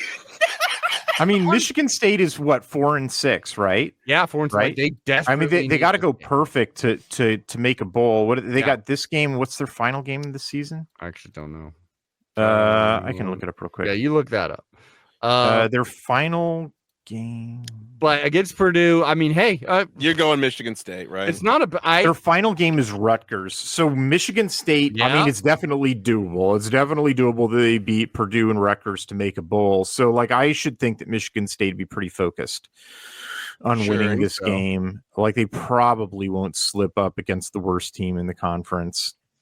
I'm 'cause just they curious to need see how this this is bad. going to play out because Adam has to pick different from you here. Yeah, well, I mean, okay, I figured We don't have this, to. We just have so another you know, week. as far as the picks are concerned, because we got like this week, we got the next week, we have championship week, which I think we should just pick all the conferences, even the ones we don't watch very much, because I think that'd be fun. Okay. To truly just be out of know, you know, Like, even the G5 ones? yeah, sure, why not? That sounds fun. Oh, boy, To truly be out of our element. And because there's not that many. And then we've got the over under season totals. We'll put those in. And then we got the bowl games. I'm not sure worth where to 2. find, which we'll say is worth 2, just making it interesting. So Michigan State versus Purdue. Do I need to be risky on this one? Usually when I'm No. risky, I am going with Michigan State. This one, they are very much favored. They're at home. Adam, can I put a seed in your head? Sure. If you want, a good play would be to save one of these tragic upset points that you can get to outdo Hythloday for the Oregon-Washington game, because it becomes a win-win for you, where if you pick Washington to win, if we win, you win because we won the game. But Aaron, if Washington wins, you get a point. So keep in mind, you technically only need to pick one this week if you want to be dangerous. Aaron, if we lose to Washington, I'm walking straight into the Willamette River with I'm just rocks saying- in my pocket. I'm just saying, you've been prone to pick Washington when we play them because of the point thing. I picked Ohio State and it bit me in the butt. Yeah. Okay. Yeah. I just wanted to give you that little nugget. Thank you. That's a thing you could do. You can take that Gameplay. nugget and stick it right up. But yeah. Yeah. I'm gonna go. I like the idea of Purdue winning. It'd be funny, but I do think basically for exactly what Hythloday said, this game is so important for Jonathan Smith. So damn important. It's such an easy opportunity, and they're at home.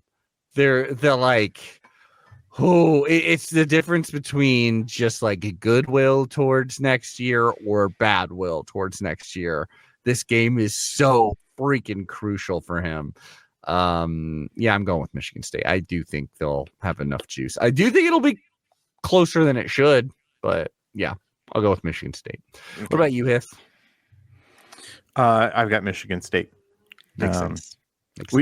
We've referenced suicide a few times on the podcast. You have. It's not bad. Well, I did. I did a minute ago. Yeah. If you are contemplating suicide, you should not. If you need help or someone to talk to, you can call absolutely. 988 or text 988 on your phone, or go to 988. Don't jump off a bridge. Yeah, don't do it.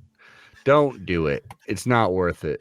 Stop watching college football if that'll help. I mean, Rutgers just get off social media. Yeah, I mean, watching Purdue football is not good for anyone's mouth. It's not going to help you. No. If you need help is available. Absolutely. Rutgers versus Illinois. This is actually. I mean, I think I'm just going to pick Rutgers, right? They shouldn't, but they probably won't, and that'll give me a point if they do. Aaron, I honestly this is where I get what Hythloday means. Like on the field, this game's going to be like tragically ugly. Any sane person's going to be like, "Why are you watching this?" Like, there's something to do. Like, there are dirty dishes in the sink or something like that. Like, there's no reason really to watch this, except for there's some intriguing things where it's like it should be a competitive game. Like Illinois is the favorite because they're 7-3, and at certain points in the season they've been ranked. And Rutgers is 6-4. They're on a winning streak, and they're at home. Like this actually could be a pretty dang good game, especially because like Rutgers defense is kind of stepping up. Illinois is the scrappy team. Mm-hmm. They just clunk their way down the field. I bet Illinois is the favorite, but damn, like. Illinois is a 1-point favorite. On the road. Wow. So, like, yeah, they're the slight favorite. Are you gonna take a swing? Themselves. I mean, I barely know what the swing is in this game, to tell you the truth. Rutgers. But I am gonna go with Rutgers. Ooh, welcome to the dark side. Like, I could see Hythloday will probably choose Illinois, but like either one, this is such a coin toss. It's such a freaking coin toss. But yeah, I'll go with Rutgers. I think it's fun. So I'm going to go with them. Hey, who do you got? I have Rutgers. Yeah. Wow. Fair enough. I have Rutgers. Let me change mine. I kind of want to change mine. I have no objections to you doing so. You should not. I'm in the lead. You should not allow me to pick. I'm sticking with Rutgers. I'm sticking with Rutgers. Well, this is all on the honor system, and we know you're an honorable man. I'm at it's at the point of the season where I'm basically, and this game is so close that I'll go with. Next time, when we get something like this, I'll go with the team Hythloday's not choosing, because this one is a freaking coin toss. Why do you think Rutgers is going to win, Hyth? Illinois' rush defense versus Kyle Monangai. I mean, it's he's back. Flip. Yeah, it's a coin flip game. It's interesting that Vegas has Illinois favored by 1 because all the analytics sites have. I mean, it's small, but it's consistent against every analytics site and my charting system. Rutgers is a small favorite, in every analytical model.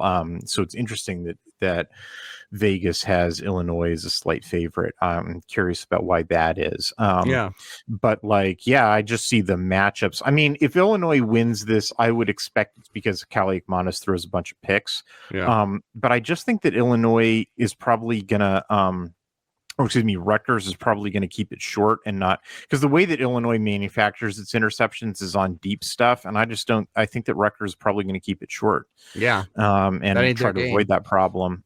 Exactly. Play their game. So I like Rutgers at home. I think the reason why Illinois is favored is because I bet you it's just like the people betting on them are like, well, I know Rutgers is shit. Illinois is usually bad, but I've seen that they were ranked, and I've seen that they beat Michigan, and so sure, I'll just put some money on that. Like I feel like it could be. I feel like if you're gambling on an Illinois versus Rutgers game, like a 7-3 versus 6-4 Big Ten game, that you need even more help than the suicide. I was about to say you gave the suicide hotline. Call 1-800-GAMBLER. Call 1-800-GAMBLER. You need help. Like you're not in a good spot. I accidentally double clicked over the most interesting. Oh, actually, game. look, you're right. Actually, Adam, the line did move. This actually opened Rutgers plus. This opened Illinois +1 and moved to Illinois -1. It felt like that's the only reason, because like when you give Rutgers like -1, then that's just you being like, well, they're the home team, but this is a coin flip. I think enough bettors came in being like, well, I know of Illinois, that they were like, yeah. It's kind of there's this interesting thing, the College Huddle, which this podcast is actually a part of this network, the College Huddle. Go to that website, I guess. I don't know. But we do a weekly, like all these podcasts combine and do like a power ranking, and the amount of times we've brought this up a couple of times in our chat, that Washington will be like in the 4th or 5th place in the Big Ten, and and even the Washington correspondent was like, why do you guys have us ranked so high? Yeah. I believe I figured it out. I think it's just because we're newbies and all these Big Ten fans are voting, that they'll be like, well, this conference in the middle is all basically the same garbage, but I hate Minnesota. I hate Wisconsin. I don't care about Washington. Is happening. Washington will be number 4. Yeah. Like, I think it's kind of that, but it made me laugh. I double clicked over the most interesting game probably of the entire week. Like, they should probably get game day, honestly. Number 2, Ohio State versus number 5, Indiana. Now, Aaron, this is truly, are you an optimist or are you a realist? Because, I mean, this is, who do you got? I can say Indiana, 10-0. All season I've not been hip on Indiana. I don't know why. I just don't catch that wavelength, I guess. But I also am like, I want to watch Ohio State suffer a little bit more, right? So I guess give me Indiana by 3. Indiana by 3. I like that specific prediction. Thank you for that. I'll write +3, honestly. Put it on Vegas, baby. I would love nothing more than for Indiana to go to the Horseshoe and knock out Ohio State of the. They would be out of the Big Ten championship game. They would. I mean, wow, that would be great. It would be really great. But I probably should just go with the more talented team. Like, sure. Even though like number 5 versus number 2, you'd think like, well, this is a good underdog bet. I just think Ohio State has a bit too much going on at home. Mm-hmm. I'm afraid that this game isn't going to be competitive, which would break my heart. Oh. But I'm gonna have to go with Ohio State, because it just seems destined that we're gonna have to play them at least one more time, maybe even 2 more times, which I'm not sure my heart can handle. My achy breaky heart. Hey, who do you got? This is a big one. I have Ohio State. I've been, I was on Indiana before just about anybody else. True. Go back and read my Indiana, summer preview. I was very high on them. I really like the roster management. Both of you went over the 5.5 season win total that they were predicted to have. I went under. Have they not done that yet? Oh, dude, 5.5 wins. They did that. They did it in 6 weeks ago. Oh, okay. Yeah. Oh, okay. Sorry. They're number 5, I would assume. Yeah, and so like, hey, but I'm also been like one of the first to turn on them. I'm the first. I guess I'll put it. I'm the one who has the scales least in their eyes about Indiana. Like I wasn't viewing them through the prism of previous years, and I'm not viewing them through the hopeful gauzy view of like, oh man, they're gonna win every game. Like, I just watch the tape and I see what the flaws are, and the flaws match up for Ohio State to exploit them pretty well. Like, like, there's a chance, but Yeah. I mean, sure. There's a chance in every game they have a quarterback, and if you have a quarterback, you've got a shot. And Ohio State has flaws as well. Like there's lots of aspects of the way that Ohio State, in particular, runs their program. That they can definitely derp it. Like they could derp it hard, and Indiana can definitely take advantage. Sure. I also just think that Ohio State's pretty difficult to beat in the horseshoe for both endogenous and exogenous reasons. In fact, that'd be my specific prediction in the game is that there's going to be a play call or an officiating call that goes Ohio State's way that is like the only thing that anybody's talking about on Sunday. Because I don't know what to tell you, man. The refs put their thumb on the scales when it comes to Ohio State and the horseshoe. It just happens like in every game. They're all bullshit.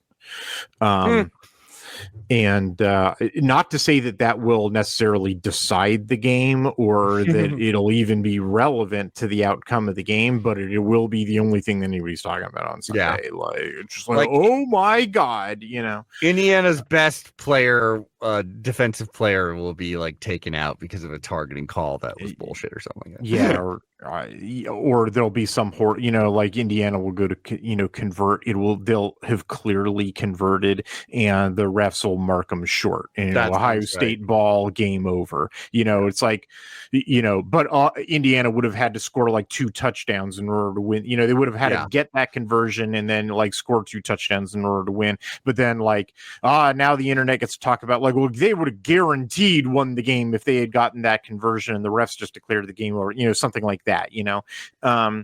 Along those lines, like it's clearly the wrong call, but you have to insert your imagination, and you have to go your imagination's doing a lot of work, for you, and you just want to get into dudgeon like that. That's what it's going to be something like that. But Ohio State's just it's a more complete team. Which is not to say they can't jerp their way into it. Chip Kelly's calling the plays, and Ryan Day's the head man. So Nebraska almost beat Ohio State. So I mean, honestly, like it's a top 5 matchup in which the opposing coach's name is not James Franklin. So, I mean, honestly, it'd be a shock if Ryan Day did win. Frankly, I hope. Yeah. Well, that's a great point. That almost got me to switch. Got me to switch right there. I should have just full stop said that. Be like, it's Ryan Day. It's top 5 team, Indiana. That's so good. Maryland versus Iowa. Apparently, Hith's not excited to watch this game, and he's right because this game's going to suck. But I mean, if you are, you've got a problem. I mean, forget gambling. Just like you need Xanax. Touch grass. Pills are a real problem in this country. If you got a problem with addiction to pills, we'll put up the hotline. Maryland versus Iowa. It's an easy pick. Well, you got to say it. Maryland. Yeah, I knew you would. We're going to stick with my bros from the East Coast. Hell yeah, man. Hell yeah. I love it. Iowa, well, it is down to the fact that it's just the Terps. Yeah, Iowa losing to UCLA throws everything away. I mean, I believe there's a QB injured situation. UCLA was at home. There's no fans at home, but there was few Iowa fans there too. So they're on the road again to Maryland. Maryland will probably not have much of an advantage in that regard. This is tough. I think, no, maybe it isn't tough, because if I'm looking for actual plausible upsets, I don't think the smart thing to do is to ever vote on the underdog Terps. So I just got to go with Iowa. Sure.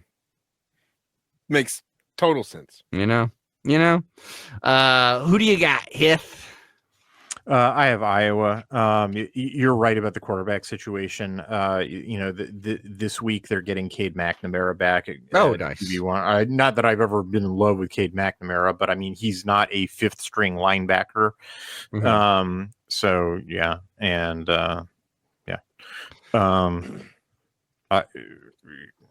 you'll be watching every minute of this game live, I imagine.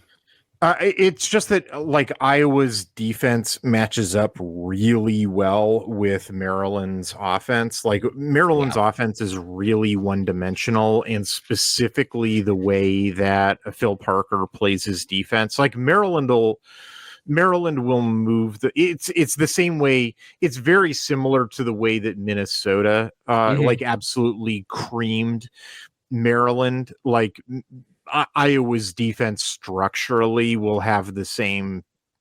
I can't guarantee they'll cream them because I can't guarantee they'll get the turnovers that Minnesota did for the same reason that Minnesota stifled Maryland's offensive output. I should expect that that Iowa will stifle Maryland's offensive output, and so then Iowa should just need to do the Iowa thing.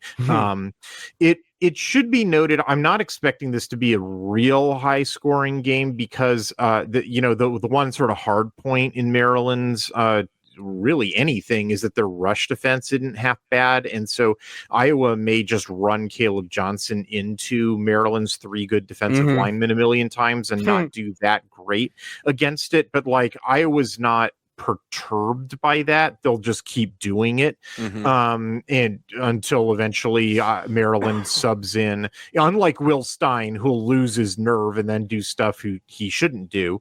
Iowa will just keep going until the Maryland subs in the backups, and then Caleb Johnson will get 12 yards of carry, and that'll be that. So yeah, Iowa.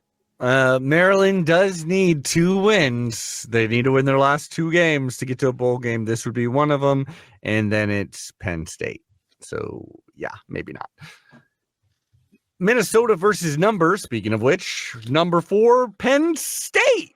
Minnesota, I mean, they've had some good wins. They've had some losses where they were favored and they were out. They've already made a bowl game, 6-4. What is there to play for? Well, upsetting Penn State, that's for sure. And many teams have been on the doorstep of doing that, but then at the last minute, falter. Aaron, this should be quite the upset. Minnesota all day then. Ooh, they're at home. I mean, the elixir of confidence kind of wore off, but maybe this Penn State team still just stinks to me. I like it. I like that. I decided from the beginning of the season they were stinky. I'm sticking with it. I agree with you, but I don't think they're stinky enough to lose to Minnesota, even on the road. Sure. I think they're pretty locked in to be an 11-1, probably like 5th or 6th seed in the playoffs. And honestly, they're lucky. They're really dang lucky that the losses worked out to the point where they don't go into the Big Ten championship, because maybe they would have played themselves out of the playoffs if they lose to Ohio State and then lose to Ohio State again, or Oregon or Indiana or something like that. But no, they'll be there. Hith, you going with Penn State?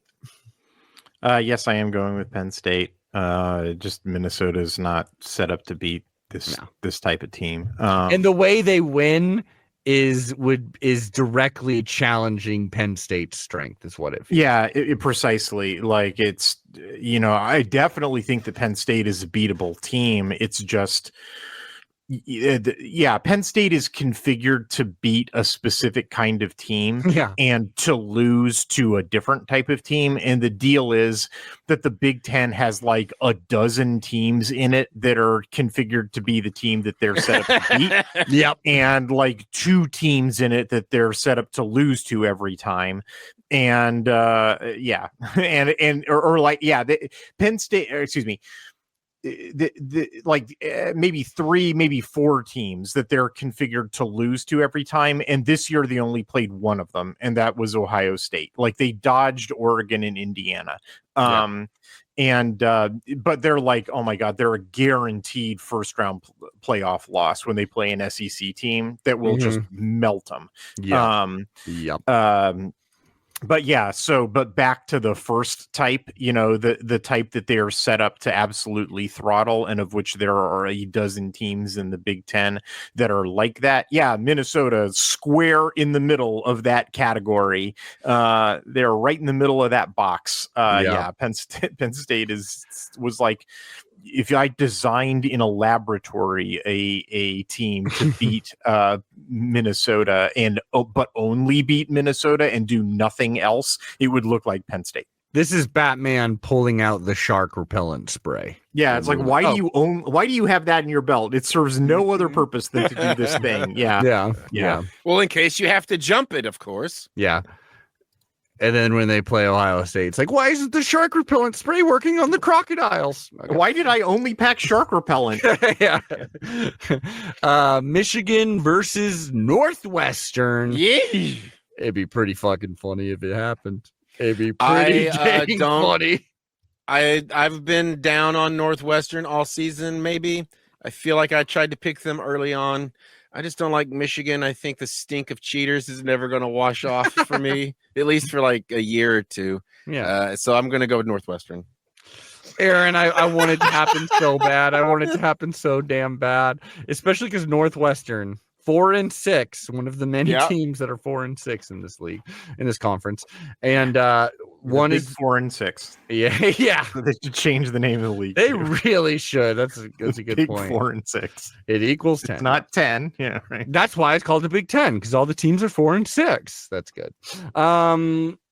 Damn. I would love to pick Northwestern. I would love to live in a world where Northwestern has enough dog in them to win this. Sure, Michigan's down, but Northwestern is one of the worst in this entire. They're probably the worst. Did Northwestern and Maryland play each other this season? I forgot. Yes. Oh, and Northwestern won in that goofball game. Yeah, they won 37-10. That I just saw that again, and that still blows my mind. I know we covered it, but holy cow! Like I snuck in when I was you bitched out, but like when I was interviewing Trey Moore, I implied that Governor Wes Moore of Maryland was Trey's uncle, and he didn't bat an eye, man. Like, and I mean, we've talked to him about like how his family's roots in Maryland go back like hundreds of years, and like maybe I was accidentally right. I love that. Yeah. Anyway, Governor Wes Moore was at that game. That was he like showed up and he was like totally into it. He was like at practices for Maryland. He was like totally like, and then Northwestern humiliated them and he sort of disappeared. So badass. I love that. And just to add to our list of PSAs we've been having to throw out there, let's all remember that we should be using the big B word. It's very bad. Big B? Bitch out. Oh, we've said worse things on this podcast. 2 weeks ago, I said a joke that that almost got us canceled. That's different. That was in remembrance of a man who is now gone. Yeah, it was a punching down. Oddly worded is all. Fuck, I gotta go with Michigan. Really? They're cheaters. Yeah, but cheaters win. Has 2024 never taught you nothing. Who do you got? Northwestern? No, I'm gonna take Michigan. No. Yeah, sorry. I hope all your picks are right, Aaron. I really do. That'd be so funny. Nebraska versus Wisconsin. Wow. This one's actually tough for me. This one is wow. You know what? Nebraska desperately needs this one. They are yet again. Well, they're 5-5, but it feels like a 4-6. Oh God! I guess I'm gonna pick. I've just been riding with them for so long. I'm just gonna stay in the truck, I guess. There's corn to be dropped off. Let's go with Nebraska. Nebraska. Damn. Okay, so if this is a one-score game, then Nebraska will lose, as it is written. You know. Can they win by 2 scores over this Wisconsin team? Well, their offense is bad enough for that to happen. They are on the road. Nebraska fans. You know, damn, they're loyal, man. That's the saddest part about it all, is that they will be there in force, especially being like, we just need one goddamn win. I don't know why I get it, but I totally get it. It's life. It's life. Something happened to me that as soon as I saw Nebraska, I went, this is my team. I think, Dude, I think I ride with this. I don't think that speaks well of you, Aaron. no, I know. Aaron, think better I of know yourself, that's the man. problem. Come on, dude. Don't say Old that about my habits friend die hard. Aaron. Wisconsin. Okay, Wisconsin doesn't have an offense. Is their defense good enough to win this game on the road, like by themselves? Wisconsin also needs whoever wins this game gets to go to a bowl. So that is huge. Whoo! Does Nebraska have anything that would have me root for them to win this game? Also, what is Hythloday choosing? I think he's gonna go Wisconsin. God damn! But he knows that their offense is trash, right? Wisconsin's offense is so bad that But they they just fired their terrible They- offensive coordinator. do they get the dead so- cat bounce? But do they have enough time to make a difference in switching up stuff? Their This- offensive coordinator is going to be Albert Camus. Yes, him. We know him. Wait, Aaron. that's a no. That's That the dude is man. much dead for a very long time. Who? Who are you talking He's an about? Aaron? Algerian existentialist. Yeah, Oh, the yeah, author. I have no idea. Have you never guys- read The Stranger? I went to the University of. Actually, I did. My freshman philosophy class. It's just coming There back you to go, me now. Cowboy. That's his Uh, popular one. I mean, I like the move, but the book I'm a little less familiar with.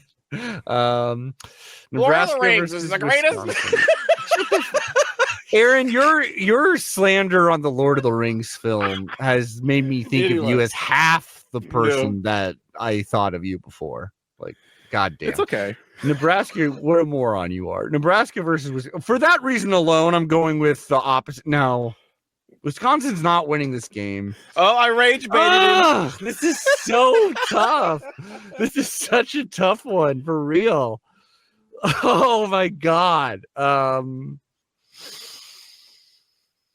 Nebraska's at home. Do you want him to go first? Hith, yeah, you go first. Hith. This one's so important. I just don't know who to pick. I don't even know if I'm going the opposite of you, but who do you got in this one? Let me give you a hint. These teams played a freaky game in 2012. Nebraska pulled it out in a last-second field goal to win 30-27. That was their only win over the last 13 games. Wisconsin, there is 12-1 against them in the last 13 games, including a 10-game winning streak. They got a rematch in 2012 in the Big Ten championship game, in which Wisconsin destroyed them 70-31. Other than that 2012 game, Nebraska's most recent win against Wisconsin came in 1973. Holy.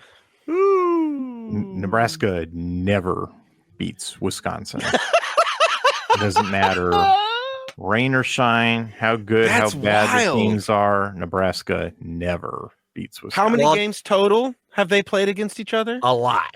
Well, Uh, Nebraska joined the conference later. all time, actually, only 17 times. But yeah, since they joined the conference, like almost every year. Yeah. In fact, a couple of years, twice. I'm riding with my man Fascinating. Aaron. Nebraska is winning actually by 14 points because it ain't going to be by 7. Wow. Yeah, Nebraska's actually going to blow them out because Wisconsin doesn't have an offense, and Nebraska's going to do like 3 weird things to win this game. Nebraska doesn't have a defense, so Yeah. Wisconsin. Okay, there it is. I was about to ask Hythloday Nebraska because doesn't you have knew a that they had defense a or trash- an offense. Yeah. So Yeah, So we're gonna have a pretty fun they game. have maybe. they have Yeah. a freshman quarterback who makes freshman quarterbacks mistakes, and Wisconsin's secondary, knows how to it's good. lock down the pass. I don't know what Nebraska does well. Honestly, They I'm beat- astonished they have 5 wins. Yeah.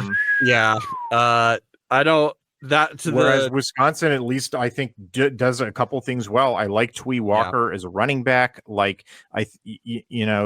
they And like I definitely think that Phil Longo was operating a suppression field, and I think they will get like a dead cat bounce. And then, look, man, I think the Nebraska is cursed, and I think that I definitely think that they're cursed when they play Wisconsin. And if you have been cursed, you should call 1-800 Poltergeist or something like that. Hith, Actually, did call you Quack 12. say- We'll help you out.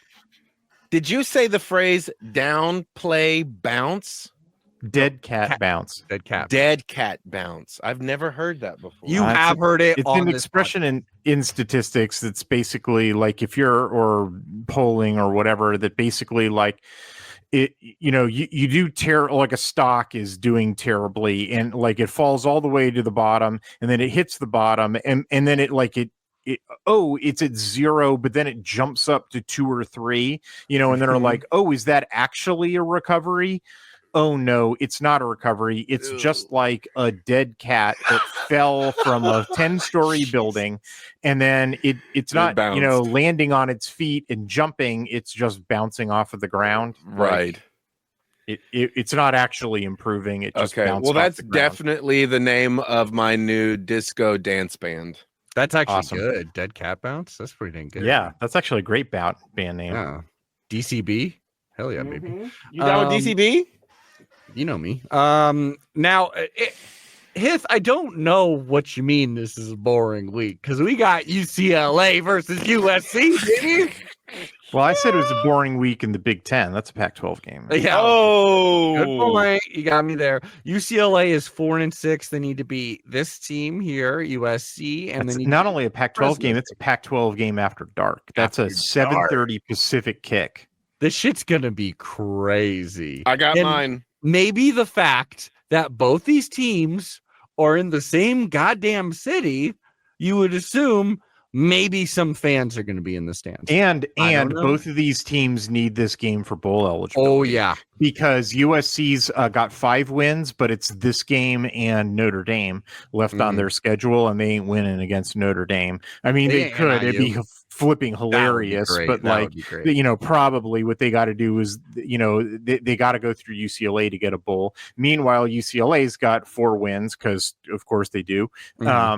You know, but they got Fresno on the end of their schedule. They could beat Fresno, so like it's definitely plausible that they could, you know, get to a bowl game, but they got to beat USC. So this is like both of these teams got to get a win at a 7:30 night game in a rivalry, you know, in the battle for the victory bell, you know, to get to a bowl game. Like, yeah. This is a knife fight, man. Like, this is a good game. And not only that, but like, no, it's not going to be a good game. It's just going to be like, it's gonna be a funny game. Yeah. Well, the other thing is, brew a pot of coffee to watch this one. Like, definitely stay up to watch this shit. Like at least UCLA is in a pretty bad spot program wise right now, but you're at least in a like, hey, we could beat them. We could ruin, you know, ruin their season. Yeah, and have ruin their season. Yeah, both teams get to play for we can ruin their season. But USC, I think there's more flop sweat on USC because USC is like Lincoln Riley. It's like if you don't make a fucking bowl game. Oh, yeah. Like, yeah, there's a bunch of reasons why you can write it off. Like, I'm still getting out of my O-line hole. We just lost UCLA, Heisman. Yeah. Despite what I just said about the bowl game thing, which is true, like for UCLA, like UCLA's got excuses. Yeah, you know, like UCLA could take this loss and just be like, look, man, my first year, everybody knows I'm an interim coach. You know, look what all the Chip Kelly did, that shit. Like USC is like, shit, man, you know, like, yeah, this could be a backbreaker for USC. It's like, man, we just lost to UCLA. Like this year, we lost to UCLA. Yeah, like if they finish the season with losses to UCLA and then Notre Dame, like, I mean, that might be tarmac in time. It on like, because I think you gotta have the conversation. Do they finish in South Bend? Let's look, my friend. USC. So this game is, of course, at UCLA. No, it's at USC. Yeah, but still, I mean, USC ain't no NIU. They can't take down Notre Dame. All right. Aaron, UCLA versus USC. USC. Easy. All day. Both teams also like kind of just, they're coming off like games against USC just won against Nebraska. That means nothing. It was a 1-score game. But they both played like Washington in Seattle and kind of looked somewhat recently. Pathetic. Yeah. And both of them were in a position where they, could have, should have won the game too. Yeah, and then exactly. derped it. But due to O-line issues and a number of other things. I don't even know who's the underdog. Is probably still UCLA. Correct. They are at home. Vegas has it as 4.5. I think I'm done.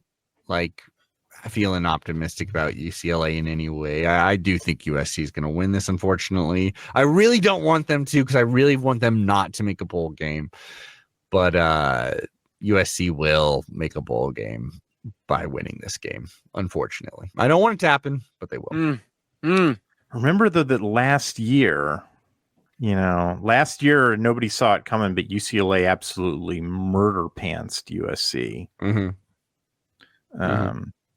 Of course, that had to do with a bunch of turnovers, but it was chiefly due to just UCLA murdering USC's terrible offensive line, and this is basically the same terrible offensive line. Uh-oh. All right. What do you do? Have you made a pick yet, Adam? I did. Oh yeah, I said USC, baby. Yeah, I've got USC too. Dang. You really tried. I really thought I was going to hear UCLA. I mean, I wouldn't be. Listen, USC is not a good team. No. Like they're a better. I mean, honestly, from the fundamentals, they're a better team than UCLA. But they're fully capable of losing this game, like especially with a new young quarterback. Like they're fully capable of derping this game. Between Riley derping the game, the quarterback derping the game, UCLA being extra motivated. There's 100 different reasons why USC could give this game to UCLA. I would not be shocked in the slightest. It's just setting the non-football factors aside and just looking at it on the fundamentals, like USC is just a stronger team. I mean, one of the sort of dirty little secrets about USC this year is that in F+, which of course ignores all that stuff. It doesn't look at the scoreboard. It doesn't look at did you win or lose the game. It just looks at your play from fundamentals. USC is 18th in F+. They're 12th in offense and 41st on defense. USC from the fundamentals is a straight up good team this year. That's 5-5 and can't. And just is a bunch of losers who can't get out of their own way. Yeah, I agree. I really thought they were going to be the underdogs in this game. That's why I picked them. I'm going UCLA. I want to keep my I'm going underdog all the way. So if I slip up, I hope you're right. That's not the actual underdog. I hope you're right, man. And so that is the final of. We're done. Yeah, that is that. But we still got some super specific predictions. We don't have a duck game though. So what I figured is maybe we a theme. Here's all the teams, also Washington's on a bye too. So here's all the available teams. You can pick any of these teams, pick any specific prediction. I got all the, the list of the schedule here. If you ask me, you need to ask who's playing, but any prediction anywhere. Aaron, you got anything? You feeling anything on anybody? It's funny. You caught me off guard because I had also made a plan. I wanted to do a plug in place of a prediction. Hey, we could do that. Yeah, that's pretty fun. But let me think. I think what's gonna happen. Iowa.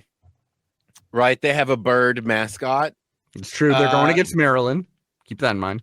Oh, because I had the Terps in my head as well. So that's perfect, actually. Okay. There's going to be a blunderful deep shot. Blunderful. It's so good. Yeah.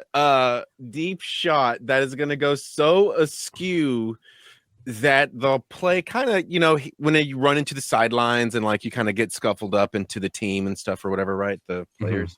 Mm-hmm. The positioning for them will be such that they actually get scuffled up with the Iowa mascot, who will get bowled backwards and his head will fly off. Oh, okay. I like that. Iowa mascot head fall off In a blunderful deep pass snafu. I love that. That's really Yeah. cool. For me, Mm-hmm. I'm doubling down. Oh, shit. Nebraska doesn't beat Wisconsin. Nebraska's going to kick the shit out of Wisconsin. Actually, Dylan Raiola's going to go in there and he's going to be electric. He's going to get so Raiola's getting 10 straight passes, 10 straight incompletions to start this, or completions. There we go. This game.